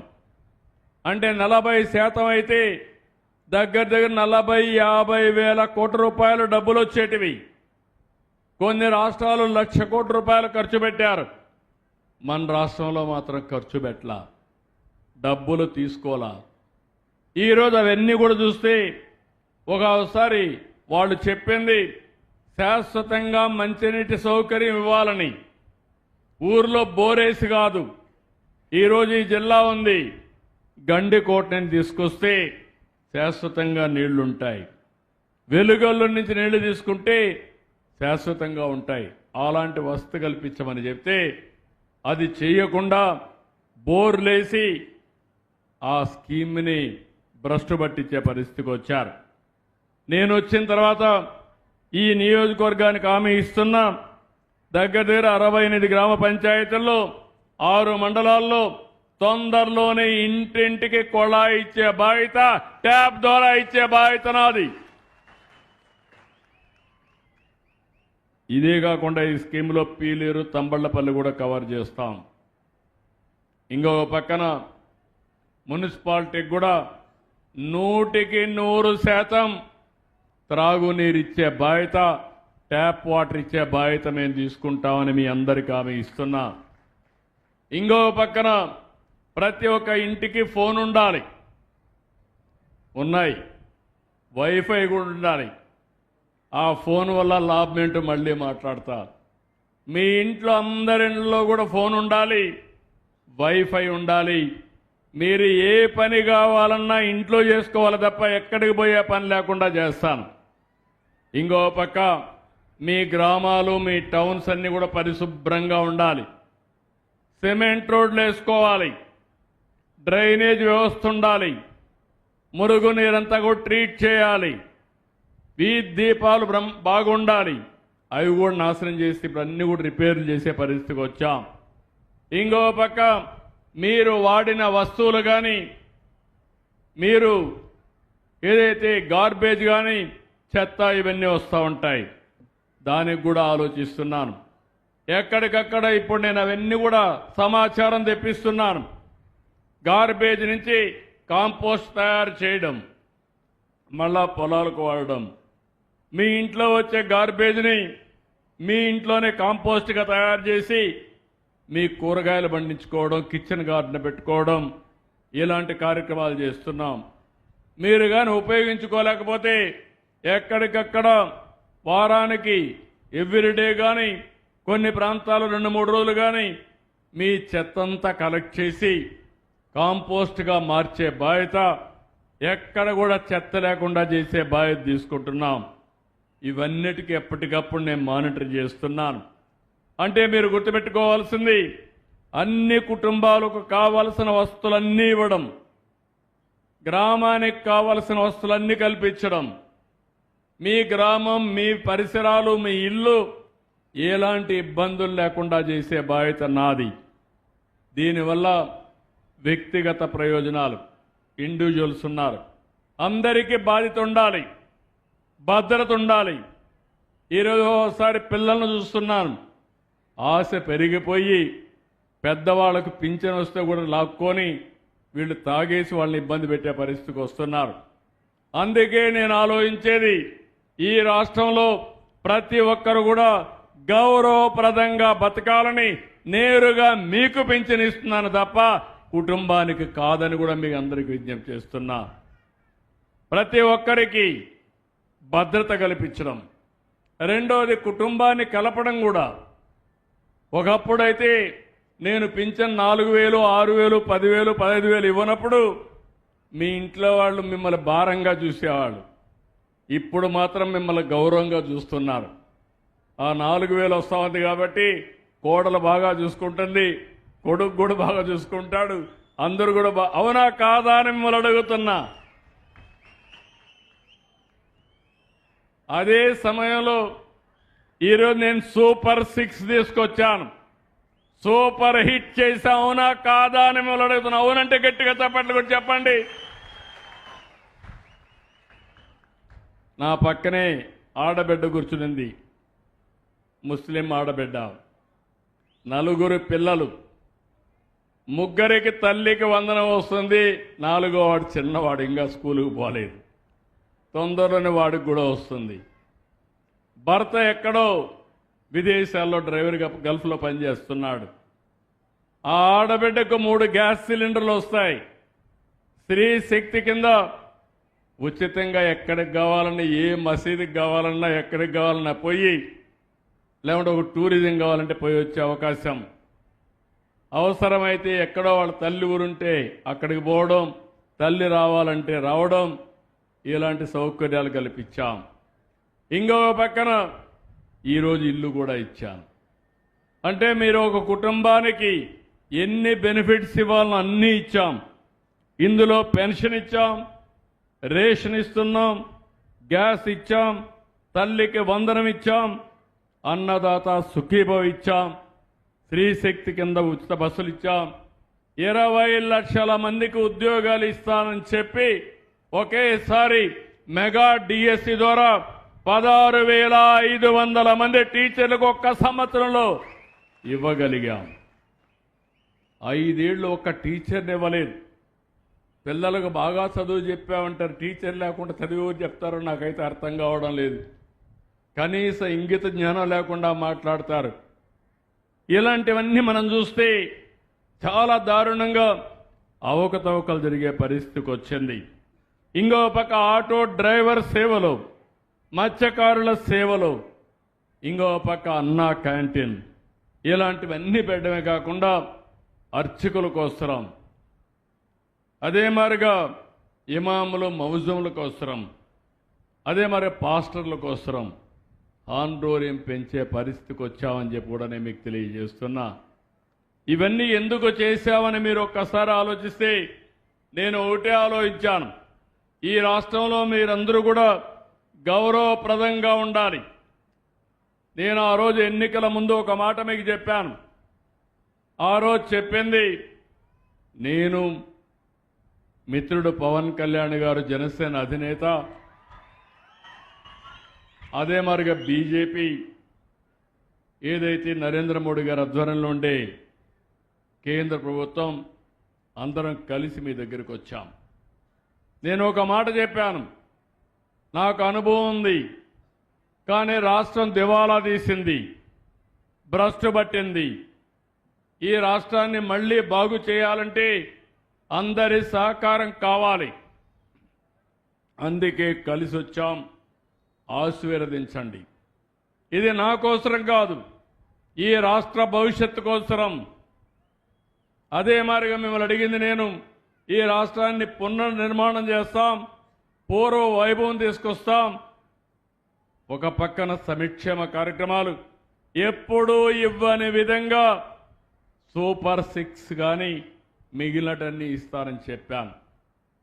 ఇబ్బందులున్నాయి, సమస్యలున్నాయి, చెప్పిన మాట నిలబెట్టుకోవాలి. కాబట్టి ఏదైనా పర్వాలేదు, నేను వచ్చిన మొదటి నెలే పెన్షన్లు పెంచి, అది కూడా పింఛను ఏప్రిల్ నుంచి ఇచ్చానంటే అది నేను మీకు ఇచ్చిన మాట, ఆ మాట నిలబెట్టుకున్నానని చెప్పి నేను మీకు తెలియజేస్తున్నా. అన్నీ కూడా ఇస్తూ వచ్చాం. నాకు సమస్యలు ఉన్నాయి. అయితే ఇంకొక మాట కూడా చెప్పాను, ఇవన్నీ జరగాలంటే ఆదాయం పెరగాలి, సంపద సృష్టించాలి, దానికి కూడా దోహదం చేస్తానని చెప్పాను. దానికోసం ఈరోజు మీరు ఆలోచిస్తే 18 నెలల్లో 10 లక్షల కోట్ల రూపాయలు పెట్టుబడులు వచ్చాయి. ఒకప్పుడు పెట్టుబడి పెట్టాలంటే పారిపోయారు. వాళ్ళందరినీ కూడా వెంటాడి వేధించి పారిపోయేట్టుగా చేశారు, భయపెట్టేశారు. మనకు తెనాలి రామకృష్ణుడు పిల్లి కథ జ్ఞాపకం ఉంటుంది మీకు. ఆ పరిస్థితి తెచ్చారు. ఈరోజు మళ్ళీ నేను వచ్చిన తర్వాత ఒక నమ్మకం కలిగించాం, ఒక భరోసా ఇచ్చాం. ఈ ప్రభుత్వం మీకు అండగా ఉంటుందన్నాం. దేనికోసం అంటే నా కోసరం కాదు, నా బిడ్డల కోసం, ఈ రాష్ట్రంలో ఉండే ప్రజలకు ఉద్యోగాలు రావాలి, పిల్లలకు ఉద్యోగాలు రావాలి. అది రావాలంటే పెట్టుబడులు రావాలని చెప్పాం. రేపు ఎల్లుండి మళ్ళీ 3 రోజులు విశాఖపట్నంలో పార్ట్నర్షిప్ సబ్మిట్ ఉంది. ఇంకొక 10 లక్షల కోట్ల రూపాయలకి ఎంఓయూలు చేస్తున్నాం. అంటే మొత్తం కలిసి 20 లక్షల కోట్ల రూపాయలు, 21 లక్షల మందికి ఉద్యోగాలు తెప్పించే బాధ్యత మాది. ఎప్పుడన్నా విన్నారా మీరు? వైఎస్ఆర్ కాంగ్రెస్ పార్టీలో ఎప్పుడైనా ఉద్యోగం మాట విన్నారా మీరు అని అడుగుతున్నా. పెట్టుబడులు వచ్చాయని మిమ్మల్ని అడుగుతున్నా. అది అప్పటికి ఇప్పటికి వ్యత్యాసం. ఇది 2 ఏళ్లలో ఇది వస్తాయి, ఆ తర్వాత ఇంకా వస్తాయి. ఆకాశమే హద్దుగా ముందుకు పోతామని చెప్పి కూడా నేను మీకు తెలియజేస్తున్నా.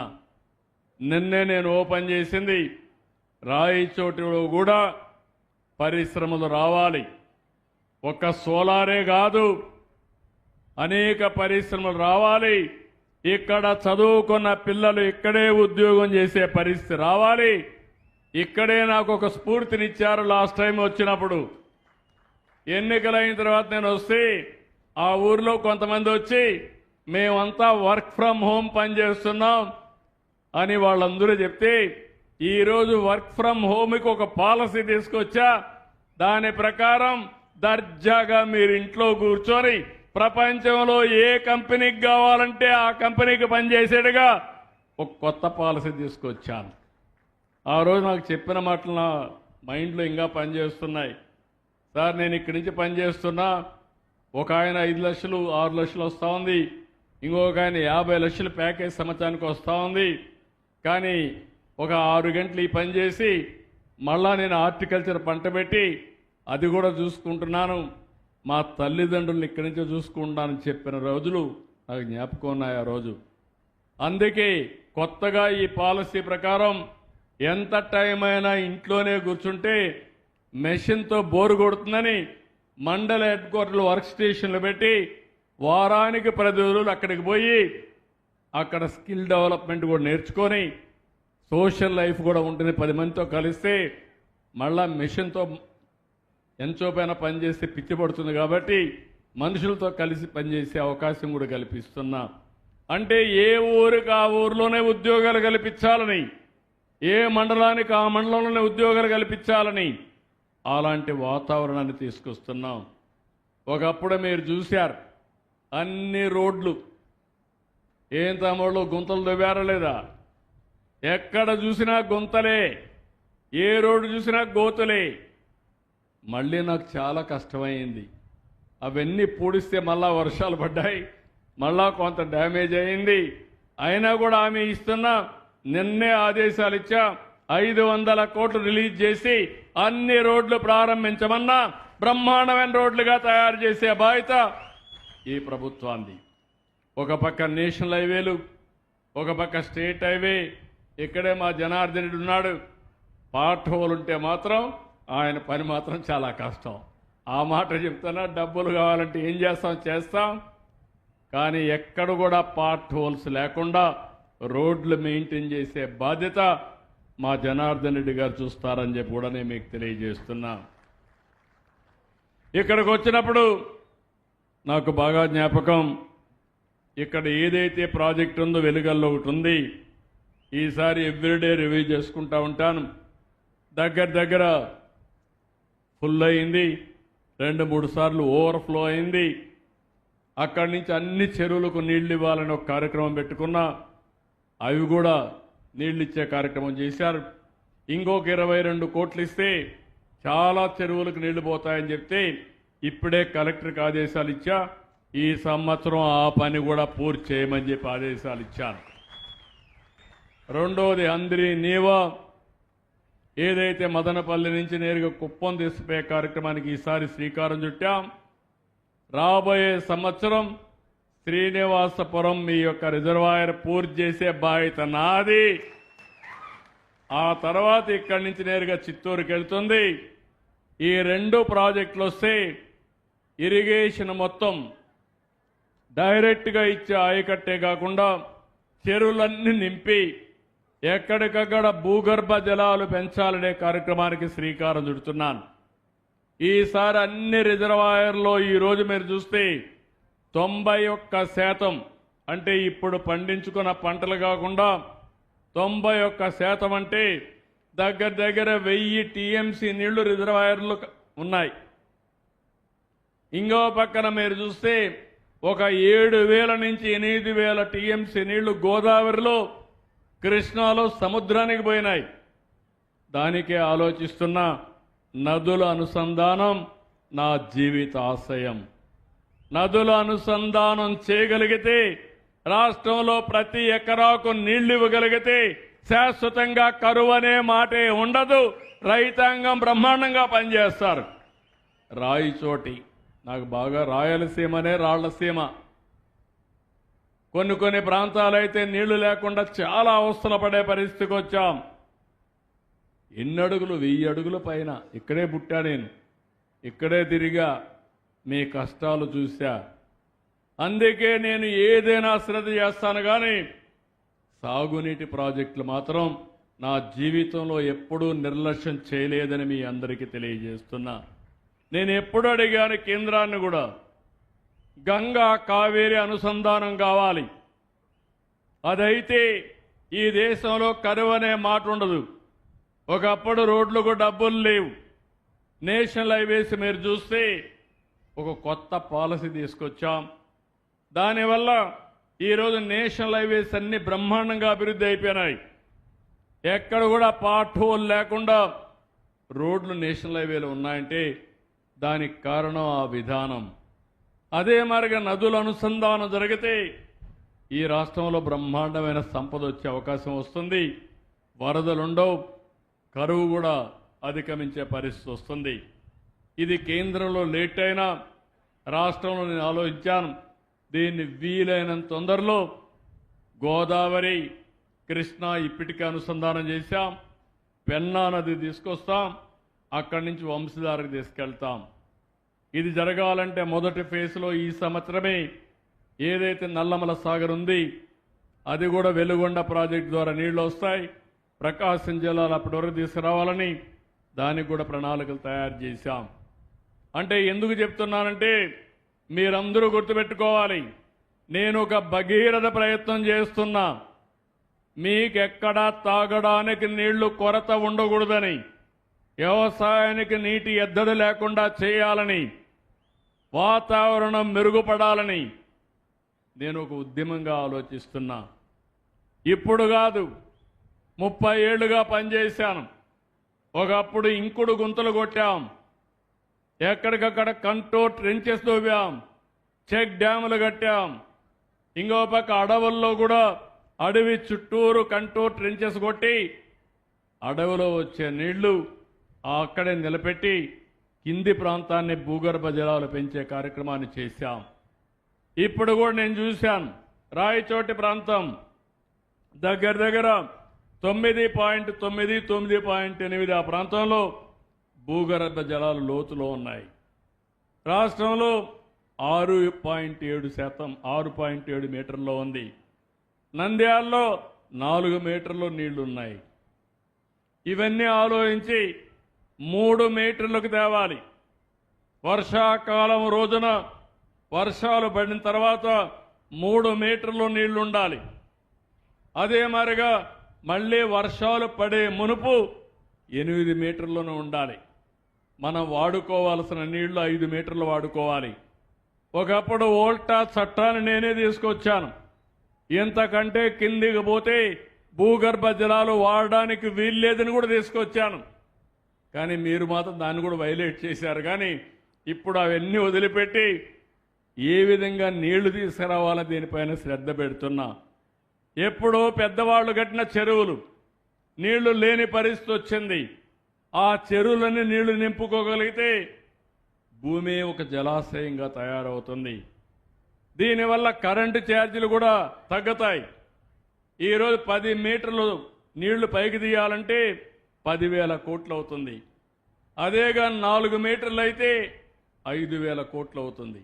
ఈ 5,000 కోట్లు సంవత్సరానికి ఈ పేదవాళ్లకు సంక్షేమ కార్యక్రమాలు ఇచ్చే అవకాశం ఉంటుంది. అదే నా ప్రయత్నం అని చెప్పి మీ అందరికీ తెలియజేస్తున్నా. వాటర్ సెక్యూరిటీ ఇస్తా, మీరు కూడా సహకరించండి. ఇది జరిగితే అప్పటి నుంచి రాయలసీమ కానీ రాయచోటు కానీ పేదరికం ఉండదు, కరువు ఉండదు. కరువు లేకుండా చేసే బాధ్యత నాదని మరొక్కసారి మీ అందరికీ హామీ ఇస్తున్నా. అక్కడి నుంచి మీరు ముందుకు పోయే బాధ్యత మీది. అది డెవలప్మెంట్ అంటే. అందుకే డెవలప్మెంట్ తెలిసిన వ్యక్తిని, అందుకే దీనికి శ్రీకారం చుట్టాను. 3 సుపరిపాలన చెప్పాను. నేను అడుగుతున్న అందరికీ సెల్ ఫోన్లు ఉన్నాయా లేదా అని అడుగుతున్నా. ఉంటే చేలిపైకెత్తండి. Cell phone ఉండోళ్ళు చేలిపైకెత్తండి. మా ఆడబిడ్డలకు ఇంకా లేవు. మీరు మగవాళ్ళంతా ఆడబిడ్డలకు సెల్ ఫోన్లు కూడా ఇవ్వడం లేదు. ఇప్పుడు కొత్తగా నేను ఒకటి తీసుకొచ్చాను. 735 సేవలు ఆన్లైన్లో పెట్టేశా. వాట్సాప్లో పెట్టా. మీ ఇంటి పక్కనే ఎంఆర్ఓ ఆఫీస్ ఉంటే ఆఫీసుకు పోయే పని లేదు. దర్జాగా ఫోన్లో కానీ మీరు పెడితే మెసేజ్ పెడితే ఆటోమేటిక్గా సేవలు ప్రొవైడ్ చేసే బాధ్యత వస్తుంది. చేయకపోతే నాకు మెసేజ్ వస్తుంది. ఎందుకు చేయలేదో కనుక్కొని చర్యలు తీసుకునే అవకాశం వస్తుంది. జవాబుదారీతనం ఆటోమేటిక్గా ఫిక్స్ అయిపోతుంది. కలెక్టర్ ఆఫీస్కి కూడా మీరు పోవాల్సిన పని లేదు. నేరుగా కలెక్టర్ ఏం చేస్తున్నాడు, ఏం కావాలన్నా మీరు పెడితే కింది వాళ్ళందరినీ కంట్రోల్ చేసే బాధ్యత కలెక్టర్ది. రాజకీయంగా మేనేజ్ చేసే బాధ్యత రాంప్రసాద్ రెడ్డిది. రాంప్రసాద్ రెడ్డి మిమ్మల్ని మేనేజ్ చేయలేకపోతే ఆయనది తప్పు. కలెక్టర్ మీకు పనులు చేయకపోతే ఆయనది తప్పు. ఇద్దరు పని చేస్తున్నారా లేదా అని నేను టెక్నాలజీ ద్వారా ఎప్పటికప్పుడు చెక్ చేసుకుంటున్నా. ఒక ఉదాహరణ చెప్తున్నా. మీకు పింఛన్ ఇస్తున్నాం. పింఛన్ ఇస్తానే టక్కుమని నాకు అర్థమైపోతుంది. ఎక్కడ పింఛన్ ఇచ్చారో స్పాటు టైము రెండు వస్తాయి. అది టెక్నాలజీలో తేలిపోతుంది. కానీ ఆ వ్యక్తి ప్రవర్తన, ఇచ్చిన వ్యక్తి సరిగా ఇచ్చాడా, తిట్టుకుంటూ ఇచ్చాడా, లేకుంటే మీకేదో భిక్షం వేశాడా, అవి చేయడానికి ఇమ్మీడియట్గా ఐవీఆర్ఎస్ మెసేజ్ పంపిస్తున్నా మీకు. మీరు చెప్పంగానే ఏ వ్యక్తిని లింక్ వస్తుంది, నాకు పలాని విఆర్ఓ లేకుంటే పలానా ఆఫీసర్ లింక్ వస్తుంది. దానివల్ల నాకు అర్థమైపోతుంది. ఎవరైనా కానీ మిమ్మల్ని విసుక్కుంటే మీరు ఒక గౌరవప్రదమైనటువంటి సిటిజన్గా ఆలోచించాలి. మీకిచ్చేది నేను పింఛన్ ఇస్తున్నా, ఆయనకిచ్చేది జీతం ఇస్తున్నా. జీతం ఇచ్చి మీకు పింఛన్ కరెక్ట్గా ఇమ్మంటే గౌరవప్రదంగా ఇవ్వకుండా చులకనగా ఇస్తే తప్పకుండా యాక్షన్ తీసుకుంటానని మరొక్కసారి మీ అందరికీ హామీ ఇస్తున్నా. అదే సుపరిపాలన. మీరు ఒక సర్టిఫికెట్ కావాలంటే ఆఫీస్ చుట్టూ తిరగాలని అడుగుతున్నా. నేను చిన్నప్పుడు చూశాను. నేను చదువుకోవాలంటే క్యాస్ట్ సర్టిఫికెట్ కావాలి, నేటివిటీ కావాలి, డేట్ ఆఫ్ బర్త్ కావాలి, ఆదాయం కావాలి. దీనికోసం కాలేజీలో సీటు కోసం పోతే తిరిగి తిరిగి కాళ్ళు అరిగిపోయి చెప్పులు అరిగిపోయి కొత్త చెప్పులు వేసుకోవాల్సి వస్తుంది. అంత ఇబ్బందులు పెట్టేవాళ్ళు. ఇప్పుడు అన్నీ కూడా తీసేస్తాను. దర్జాగా ఎవ్రీథింగ్ ఆన్లైన్లో ఉంటాయి. మీకు గౌరవప్రదంగా ఉండే పరిస్థితి తీసుకొస్తాను.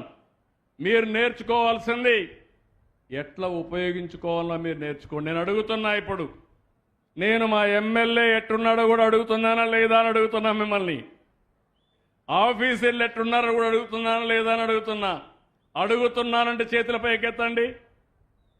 ప్రతిరోజు మీకు మెసేజ్లు వస్తున్నాయి. ఏదో ఒక మెసేజ్ వస్తుంది.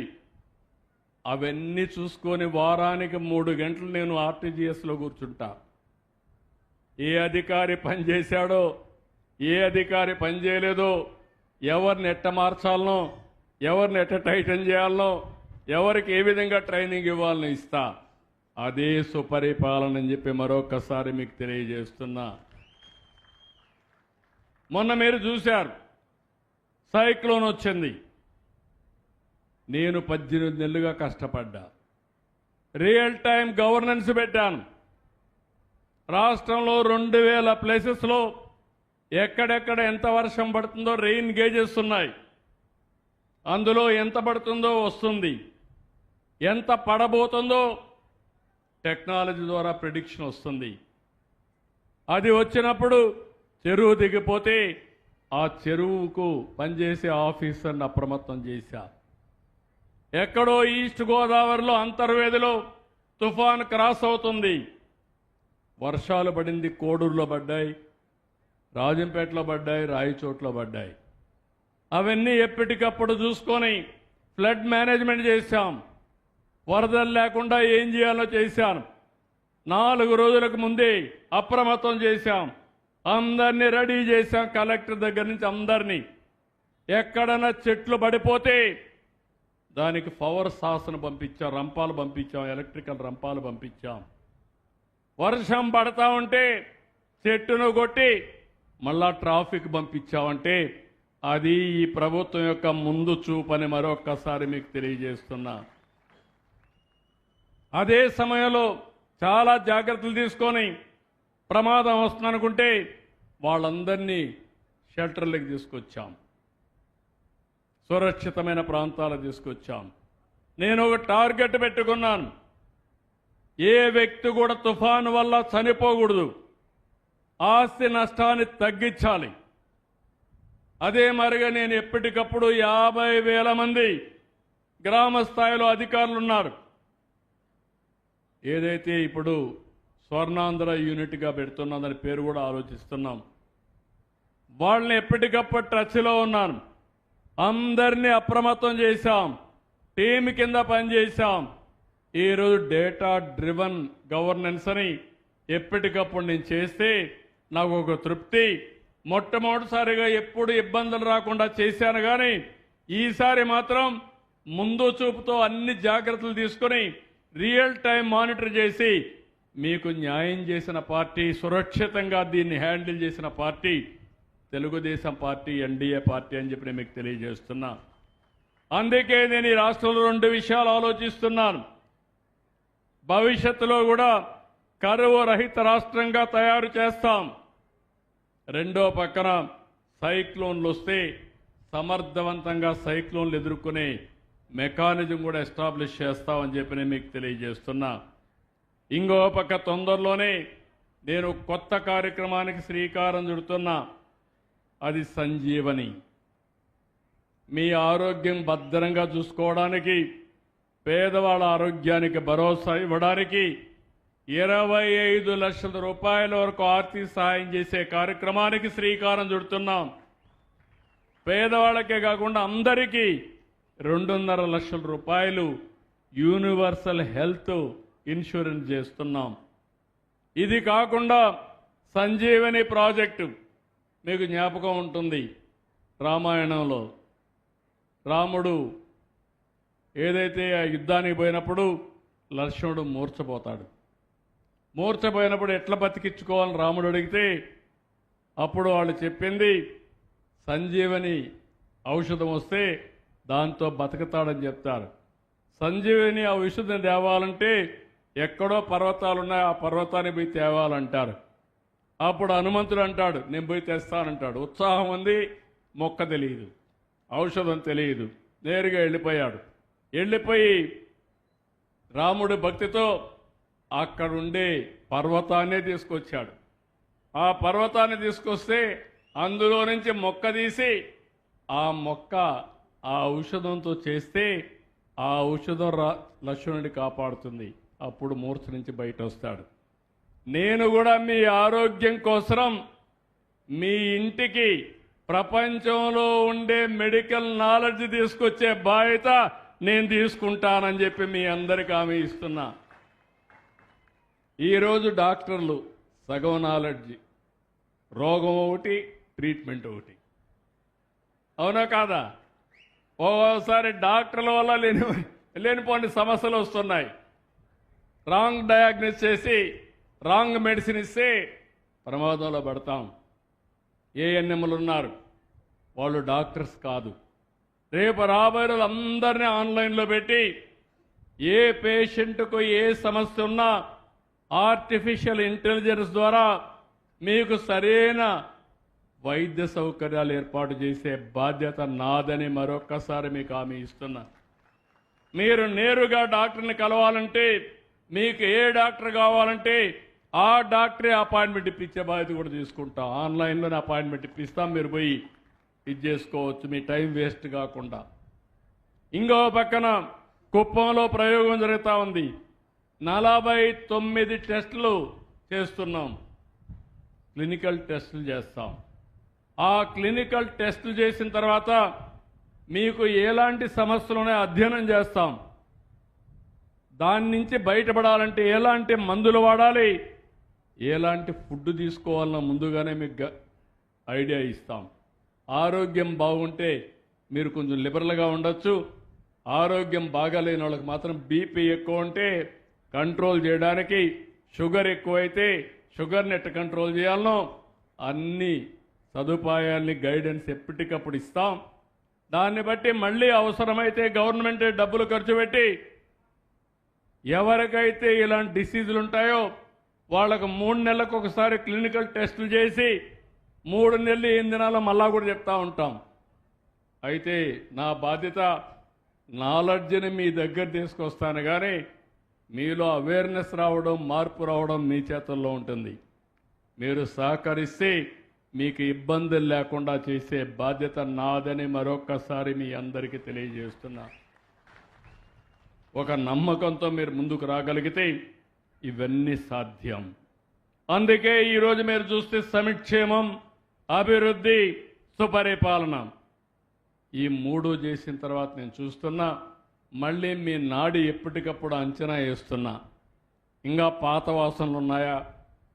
ఈరోజు మీ నియోజకవర్గం ఉంది, దగ్గర 25 ఏళ్లుగా గెలవలేదనుకుంటా, 4 సార్లు గెలవలేదు. ఇంకా మీకు ఆ వాసన ఉంటుంది. రెండోది, మీలో కూడా కులం ఒకటి ఈ రాష్ట్రానికి, ఈ దేశానికి, ఈ ప్రపంచానికి పెద్ద సమస్య. సమర్థత కాదు, కులం, మతం, ప్రాంతం. మా ప్రాంతం వాడు ఏం చేయకపోయినా పర్వాలేదు, నాశనం చేసినా పర్వాలేదు, మా కులం వాడు ఏదో ఏం పెట్టేళ్ళు సచ్చేది లేదు, కానీ ఆ కులం. ఇంకో పక్క మతం, మేము ఓటేయకూడదు. దీనివల్ల ఏంటి, ఎవరికి నష్టం? అందుకే నేను మిమ్మల్ని అందరినీ కోరుతున్నా, ఈరోజు మనం ఆలోచించాల్సింది మన జీవితాలు ఏ విధంగా బాగుపడతాయి. ఈరోజు మీరు చూస్తున్నారు, గుజరాత్ ఉంది, 25 ఏళ్ళు ఒకే పార్టీ ఉంది. అందుకే ఆ రాష్ట్రం బ్రహ్మాండంగా అభివృద్ధి అవుతా ఉంది. నా పని ఎట్లుందంటే వైకుంఠపాళి మారిగా రాష్ట్రాన్ని పైకి తీసుకురావడం, మీరు మళ్ళీ దాన్ని రివర్స్ చేయడం, మళ్ళా కిందికి పోవడం, మళ్ళా అక్కడి నుంచి నేను పైకి తీసుకురావడం. నా జీవితం 45 ఏళ్ళు ఇదే మరి సరిపోయింది. ఈసారి మాత్రం వైకుంఠపాళి లేదు. చేస్తారా లేదా అని మిమ్మల్ని అడుగుతున్నా. నేను అందరి వాడిగా ఉంటా, అందరికి అందుబాటులో ఉంటా. ఈరోజు టెక్నాలజీ చాలా బాగా అందుబాటులోకి వచ్చింది. ఈరోజు నరేంద్ర మోడీ గారు మంచి పాలసీలు తీసుకొస్తున్నారు. నేను ఇమ్మీడియట్గా కబ్జా చేస్తాను ఆ పాలసీని మన రాష్ట్రం కోసరం. మిత్రులు పవన్ కళ్యాణ్ గారు ఉన్నారు, ఆయన కూడా పూర్తిగా సహకరిస్తున్నారు. ఇంకో పక్కన ఇప్పుడు లోకేష్ కూడా బాగా చదువుకొని ఏదైనా చెప్తే పట్టు వదలని విక్రమార్కుమారిగా ఆయన కూడా పరిగెత్తాబే ఆయన చేసుకొని వస్తున్నాడు. అందుకే ఈరోజు మీరు చూస్తే 20 లక్షల కోట్ల రూపాయలు పెట్టుబడులు వస్తున్నాయంటే ఇది ఆషామాషి కాదు. చరిత్రలో ఎన్నో సంవత్సరాలుగా ఉన్నటువంటి వాటర్ సమస్యను పరిష్కారం చేస్తున్నామంటే ఆషామాషి కాదు. మీరు వర్షాలు పడేటప్పుడు నిద్రపోయారేమో కానీ నేను నిద్రపోలా. నేను ఎప్పటికప్పుడు ఏ చెరువు నిండింది, ఏ చెరువుకు గండి పడుతుంది, ఏ రిజర్వాయర్లో నీళ్లు వస్తున్నాయి, ఏ రివర్లో నీళ్లు పోతున్నాయి, ఆ నీళ్లు రాయలసీమకి ఎట్టు తేవాలి, ఏ చెరువు నింపాలి, నీళ్ళన్నీ సముద్రంలోకి పోయినాక మళ్ళీ నీళ్లు వెళ్ళిపోయినాక మనం కానీ బాధపడితే వచ్చేది ఏమి ఉండదు. దీపం ఉండంగానే ఇల్లు సకదిద్దుకోవాలన్నట్టు నేను కూడా ఎక్కడికక్కడ సరైన సమయంలో సరైన నిర్ణయం తీసుకొని ముందుకు పోవడం కోసం ప్రయత్నం చేశాం. కాబట్టి ఈరోజు పంటలు పండిన తర్వాత, ఖరీఫ్ అయిన తర్వాత 90% రిజర్వాయర్లో నీళ్లు ఉన్నాయంటే రాబోయే మళ్లీ పంటల సమయానికి 70-80% నీళ్లు రిజర్వాయర్లో ఉంటాయి. ఇంకో పక్క కూడా ఏదో నీళ్లున్నాయని అందరూ వరి పంటేస్తే మీరు పండించిన ధాన్యం తినేవాళ్ళు ఎవరు లేరు. దానికి కారణం ఈ మధ్య అందరికీ డయాబెటీస్ వచ్చింది, షుగర్ రోగం వచ్చింది. షుగర్ వచ్చినవాడు బియ్యం తినడు, కూరగాయలు, మాంసం, కోడిగుడ్డు ఇది తింటారు. ప్రజలు దానికోసం కూడా, అది కూడా చెప్తున్నాను, ప్రజలు ఎలాంటి తిండి తింటారో దాన్ని మనం ఉత్పత్తి చేయాలి. రైతులు వాళ్ళని మనం ఫోర్స్ చేయలేం. మనం తెలివిగా ఉంటే ఇవి సాధ్యం. అందుకే నేను మిమ్మల్ని అందరినీ కోరుతున్నా, ఈరోజు 17 నెలలుగా కష్టపడ్డాం, అనుభవంతో పనిచేశాం, చిత్తశుద్ధితో పనిచేశాం. నేను టెక్నాలజీ ఇప్పుడు కాదు 40 ఏళ్లుగా నేను టెక్నాలజీ 35 సంవత్సరాలుగా చూశాను. పవర్ ఆఫ్ టెక్నాలజీ చూసా, దాన్ని సమర్థవంతంగా ఉపయోగించుకొని ఈరోజు ప్రతి ఒక్కటి చక్కబెడుతూ ముందుకు పోయాం. నేను అందుకనే ఈరోజు మిమ్మల్ని అందరినీ కోరుతున్నా, ఈ రాయి చోటే కాదు, రాయలసీమని రతనాల సీమ చేసే బాధ్యత నాది. ఇండస్ట్రీస్ గారు అన్నీ వస్తాయి ఇక్కడికి. అన్ని ప్రాంతాల కంటే ఈ ప్రాంతంలో ఒక అడ్వాంటేజ్ ఉంది. భూమి చాలా గట్టిగా, నేల గట్టిగా ఉంటుంది, రోడ్డు వేస్తే బాగుంటుంది. అదే ఈస్ట్ గోదావరి, వెస్ట్ గోదావరిలో నల్లరేగడి, ఆ సాయిల్లో రోడ్లు రిపీటెడ్గా వేయాల్సి వస్తుంది. రెండోది మన రోడ్లు మీరు చూశారు. రెండోది నీళ్లు వస్తే బంగారం పడుతుంది ఇక్కడ. మూడో తెలివైన ప్రజానీకం ఉన్నారు. హార్టికల్చర్ హబ్గా తయారు చేస్తే ఈ హార్టికల్చర్ వల్ల ఆదాయం బ్రహ్మాండంగా వచ్చే అవకాశం ఉంటుంది. వ్యవసాయం కానీ, అదే మరి అభివృద్ధి కానీ, ఇండస్ట్రీ కానీ, సేవా రంగాన్ని కూడా తీసుకొస్తాం. భగవంతుడు మనకు కరువు ప్రాంతంలోనే పుట్టాడు. ఒక పక్క చూస్తే తిరుపతి కలియుగ దేవుడు, ఇంకో పక్కన చూస్తే శ్రీశైలం, ఇంకో పక్కన చూస్తే కడప దర్గా. ఇన్నుండే ప్రాంతం ఎక్కడా లేదు. ఇవన్నీ మనం ఉపయోగించుకోగలిగితే మన జీవితాలు బాగుపడతాయి. అందుకే నేను 2047కి స్వర్ణాంధ్రప్రదేశ్ చేయాలని ఇంత మునిపే యాంకర్ మాట్లాడాయని ఒక ఆయన మాట్లాడాడు. ఒకప్పుడు రాజులు మారు వేషాలతో వచ్చి ప్రజల సమస్యలు తెలుసుకునేవారని. ఇప్పుడు రాజులు, రూలర్స్ అంతా కూడా ముఖ్యమంత్రులు, ప్రజాప్రతినిధులం. మేము ప్రజాప్రతినిధులం, ప్రజాసేవకులం. ఇప్పుడు టెక్నాలజీ వచ్చింది మీ నాడి పసిగట్టడానికి. ఓసారి మీరు కావాలని వేరే రీజన్తో తప్పు చెప్పినా దాన్ని కూడా అనలైజ్ చేయడానికి ఏఐ వచ్చింది, మీ మనోభావాలు కూడా పసిగట్టడానికి. అది ఉపయోగించుకుని అందరికీ నచ్చిన పరిపాలన, సుపరిపాలన ఇచ్చే బాధ్యత నాది, సహకరించే బాధ్యత మీదని మరొక్కసారి తెలియజేసుకుంటూ, నేను చెప్పింది మీకు అర్థమైందా? అర్థమైందని చేలిపైకెత్తండి. ఫాలో అవుతారా? ఆశీర్వదిస్తారా? ఓకే, మీరు ఆశీర్వదిస్తే ఆకాశమే హద్దు డెవలప్మెంట్కి. అది నా బాధ్యత. ప్రపంచంలో ఉండే నాలెడ్జ్ మొత్తం తీసుకొస్తా. అదే మరి దాన్ని అమలు చేసే శక్తి ఉంది. అదే మాదిరిగా అధికార యంత్రాంగాన్ని కూడా పనిచేపిస్తాం. రాజకీయ నాయకులు కూడా ఎప్పటికప్పుడు ఇంకా పాత వాసనలు ఉంటే అవన్నీ తీసేస్తున్నాం. మేము కొత్త వాసనలు పెంచుకుంటున్నాం, దానికి కూడా వస్తున్నా. ఇవన్నీ చేయగలిగితే మా జీవితాల్లో ఇది ఒక పెద్ద నూతన అధ్యాయంగా తయారవుతుంది. దానికే నేను ఒకటే చెప్తున్నా, మా పార్టీ వాళ్ళైనా తప్పులు చేస్తే నేను ముందుగానే కరెక్ట్ చేస్తా. కరెక్ట్ చేయకపోతే మీకోసం ఒకరినిద్దరిని వదులుకోవడానికి సిద్ధంగా ఉన్నాను, కానీ అన్యాయం జరగడానికి వీలు లేదని మరొక్కసారి మీ అందరికీ తెలియజేసుకుంటూ, ఈరోజు రాయచోటుకు వచ్చినప్పుడు రెండోసారి వచ్చా, మళ్ళీ వస్తా. కానీ ఒకటి మాత్రం గుర్తుపెట్టుకోండి, ఉన్నది మంచిని మంచిగా చెప్పండి, చెడును చెడుగా ఖండించండి. అప్పుడే మనందరికీ న్యాయం జరుగుతుందని చెప్పి తెలియజేసుకుంటూ అందరికీ మనస్ఫూర్తిగా ధన్యవాదాలు. జై హింద్, జై జన్మభూమి.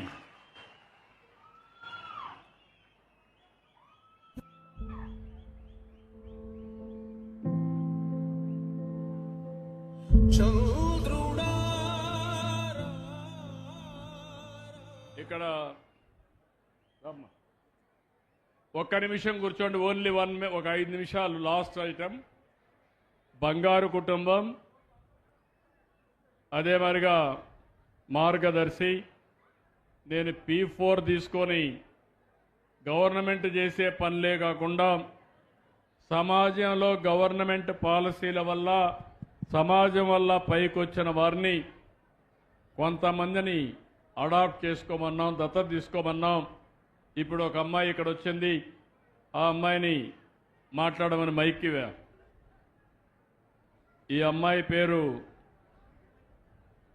పాతన్ మాబ్జన్, అంతే కదమ్మా? పతాన్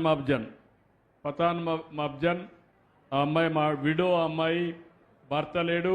ఒక నిమిషం మాట్లాడు, చెప్పమ్మా నీ సమస్యలు ఏమిటి చెప్పు. గట్టిగా మాట్లాడు మైక్.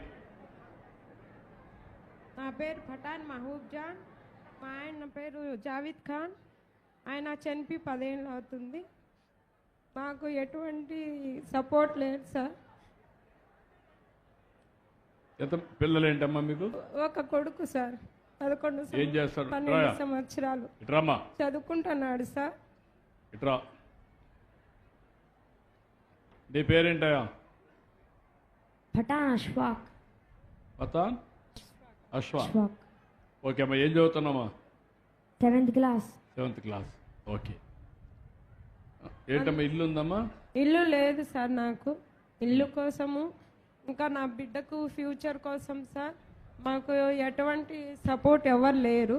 మీరు ఇచ్చే పింఛన్ నాకు 4,000 నాకు ఇంటికి బాడిగింట్లో ఉంటాం సార్. ఇంట్లో సంసారానికి, పిల్లోనికి, స్కూల్కి నాకు కూడా హెల్త్ బాగలేదు సార్. దానివల్ల నాకు సరిపోవటం లేదు. మీరు ఏదన్నా సాయం చేస్తారని కోరుకుంటానండి. ఓకే అమ్మా. బ్రదర్ నువ్వేంటి చెప్పు. బైక్ నువ్వు పెట్టుకోమా. సార్ మీ పేరేంటమ్మా? సార్ చంద్రకాంత్ కొనిదెల అని నా పేరు సార్. చంద్రకాంత్ చెప్పమా. సార్ నేను ఆ అబ్బాయి 7వ తరగతి చదువుకుంటున్నాడు. Yes sir. ఆవిడ విడో. Yes sir. ఆ అమ్మాయి కూడా ఆరోగ్యం సరిగా లేదు, ఇల్లు కూడా లేదు. Yes sir. ఇల్లు కట్టించే బాధ్యత నాది. ఇప్పుడే కలెక్టర్కి ఆదేశాలు ఇస్తున్నా. 6 నెలల లోపల ఇల్లు కట్టి నీకు హ్యాండ్ ఓవర్ చేస్తామమ్మా. కలెక్టర్ గారు 6 నెలల లోపల ఇల్లు ఇవ్వాలి, ఇల్లు కట్టిస్తాం. అక్కడి నుంచి మీ బాధ్యత ఆ అబ్బాయిని చదివించడం. ఆ అమ్మాయికి కూడా ఏదైనా ఉపాధి కల్పించి ఏం చేస్తారు చెప్పండి. సార్ ఆమె ఒక కిరాణా. మీరేం చేస్తారమ్మా? సార్ నేను నవజ్యోతి గ్రూప్స్ అనేసి బెంగళూరులో రియల్ ఎస్టేట్ కంపెనీ ఉంది, దానికి నేను మేనేజింగ్ డైరెక్టర్గా ఉన్నాను సార్. మా ఫాదర్ మిలిటరీ పర్సన్, ఆయన మాకి మురళీ బాబు అనేసి ఆయన మాకి నేషనలిజం కొంచెం నేర్పించారు. మా మామగారు డాక్టర్ టి వేణుగోపాల్ అని స్కూల్స్ అండ్ కాలేజెస్ నడుపుతున్నారు. ఆయన మాకి service is the best way to reach God అనేది ఒక సంకల్పాన్ని నేర్పించి ఆయన కూడా ఒక 100 to 150 మెంబర్స్ని ఎవ్రీ ఇయర్ అడాప్ట్ చేస్తున్నారు. స్కూల్స్లో చదివిపిస్తున్నారు. మా స్కూల్స్ కాలేజెస్ ఉన్నాయి, న్యూ బాల్విన్ గ్రూప్స్.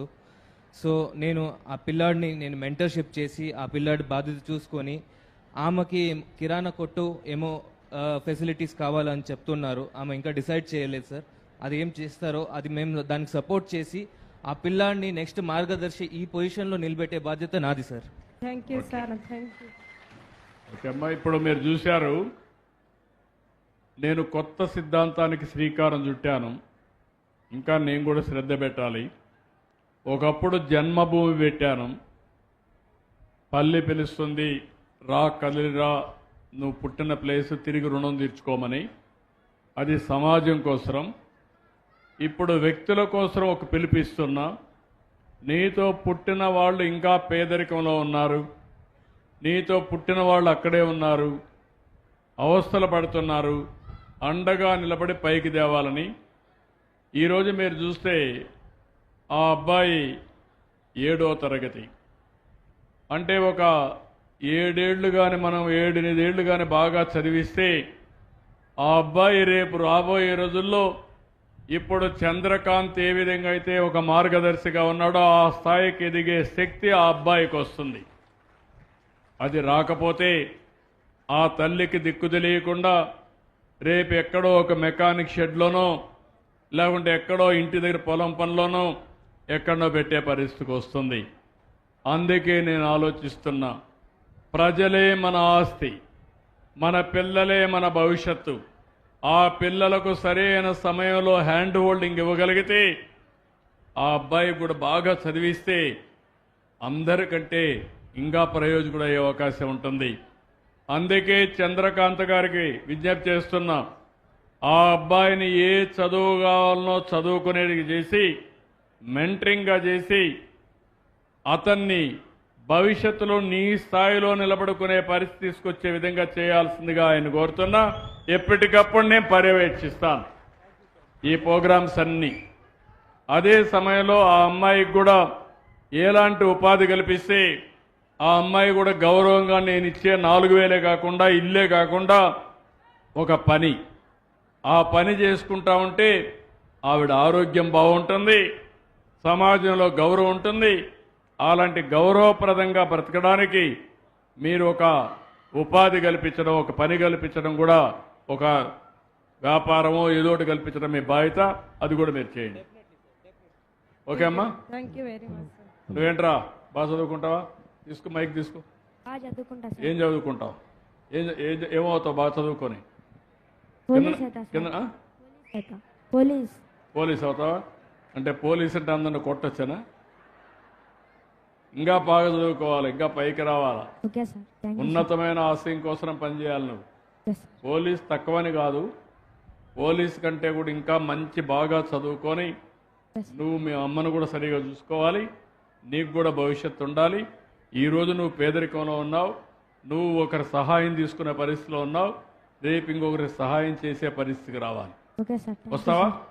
నమ్మకమేనా? మళ్ళా ఎక్కడున్నా పట్టుకుంటా నేను. సరేనా? బాగా చదువుకుంటానని చెప్పు, వాళ్ళకు కూడా చెప్పు. ఏం చెప్తావు మీ ఊరు వాళ్ళకి? చెప్పు, నేను బాగా చదువుకుంటా, బాగా చదువుకొని మా అమ్మకి బాగా చూసుకుంటా. Thank you, good. నాకు నచ్చింది. ఆయన చదువుకోవడమే కాకుండా పైకి రావడమే కాకుండా నా తల్లిని బాగా చూసుకుంటానని చెప్పాడు. అదే నేను కోరుకుంటున్నా. దానికోసం నేను పనిచేస్తున్నా అని చెప్పి తెలియజేసుకుంటూ ఆ చిరంజీవిని, ఆ కుటుంబాన్ని అభినందించండి. గట్టిగా చప్పట్లు కొట్టి మీరంతా కూడా ఆశీర్వదించండి. Thank you. Thank you sir. Sound అన్న ఈ మైక్ తర్వాత. హలో,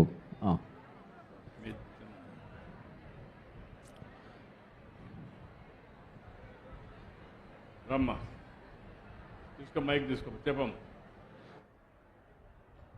దగ్గర పెట్టుకోమా. నమస్కారం సార్, నా పేరు అల్తాఫ్ బేగము. నాకెవ్వరు లేరు, మా ఆయన చనిపోయినాడు సార్. అది ఇల్లు మాత్రం కట్టుకున్నాను ఇప్పుడైతే. చెప్పమ్మా, చెప్పమ్మా. నాకు ఏదన్నా ఉపాధి కల్పిస్తే బాగుంది. మీ ఇంట్లో ఎవరున్నారమ్మా? ఎవ్వరు లేరు సార్. నాకు మగ పిల్లలు లేదు, ఒకే ఆడపిల్ల, పెళ్లి చేసేసాను. నేను ఒక్కదాన్నే ఉంటాను సార్. అమ్మాయిని అడాప్ట్ చేసుకుంటావా, దత్త తీసుకుంటావా? ఇద్దరిని చేయగలుగుతారా? ఏం కావాలా? ఓకే అమ్మా, నిన్ను కూడా దత్త తీసుకుని నేను డబ్బులు ఇవ్వగలుగుతాను, కానీ మీకు గైడెన్స్ ఇవ్వాలి. ఈయన తీసుకొని చేస్తాడు. నేను అరుణాథ్ కదా మీ పేరు? చంద్రకాంత్ చెప్తున్నానమ్మా. నిన్ను కూడా దత్త తీసుకొని నువ్వేం చేసుకోగలుగుతావో ఆ పని చేపిస్తారు, పెట్టుబడి కూడా పెడతారు. సరేనా? ఓకే, అది రెండు పెట్టుకోండి. Thank you. అందరికీ నమస్కారాలు. జై Hind. Thank you sir. Thank you very much.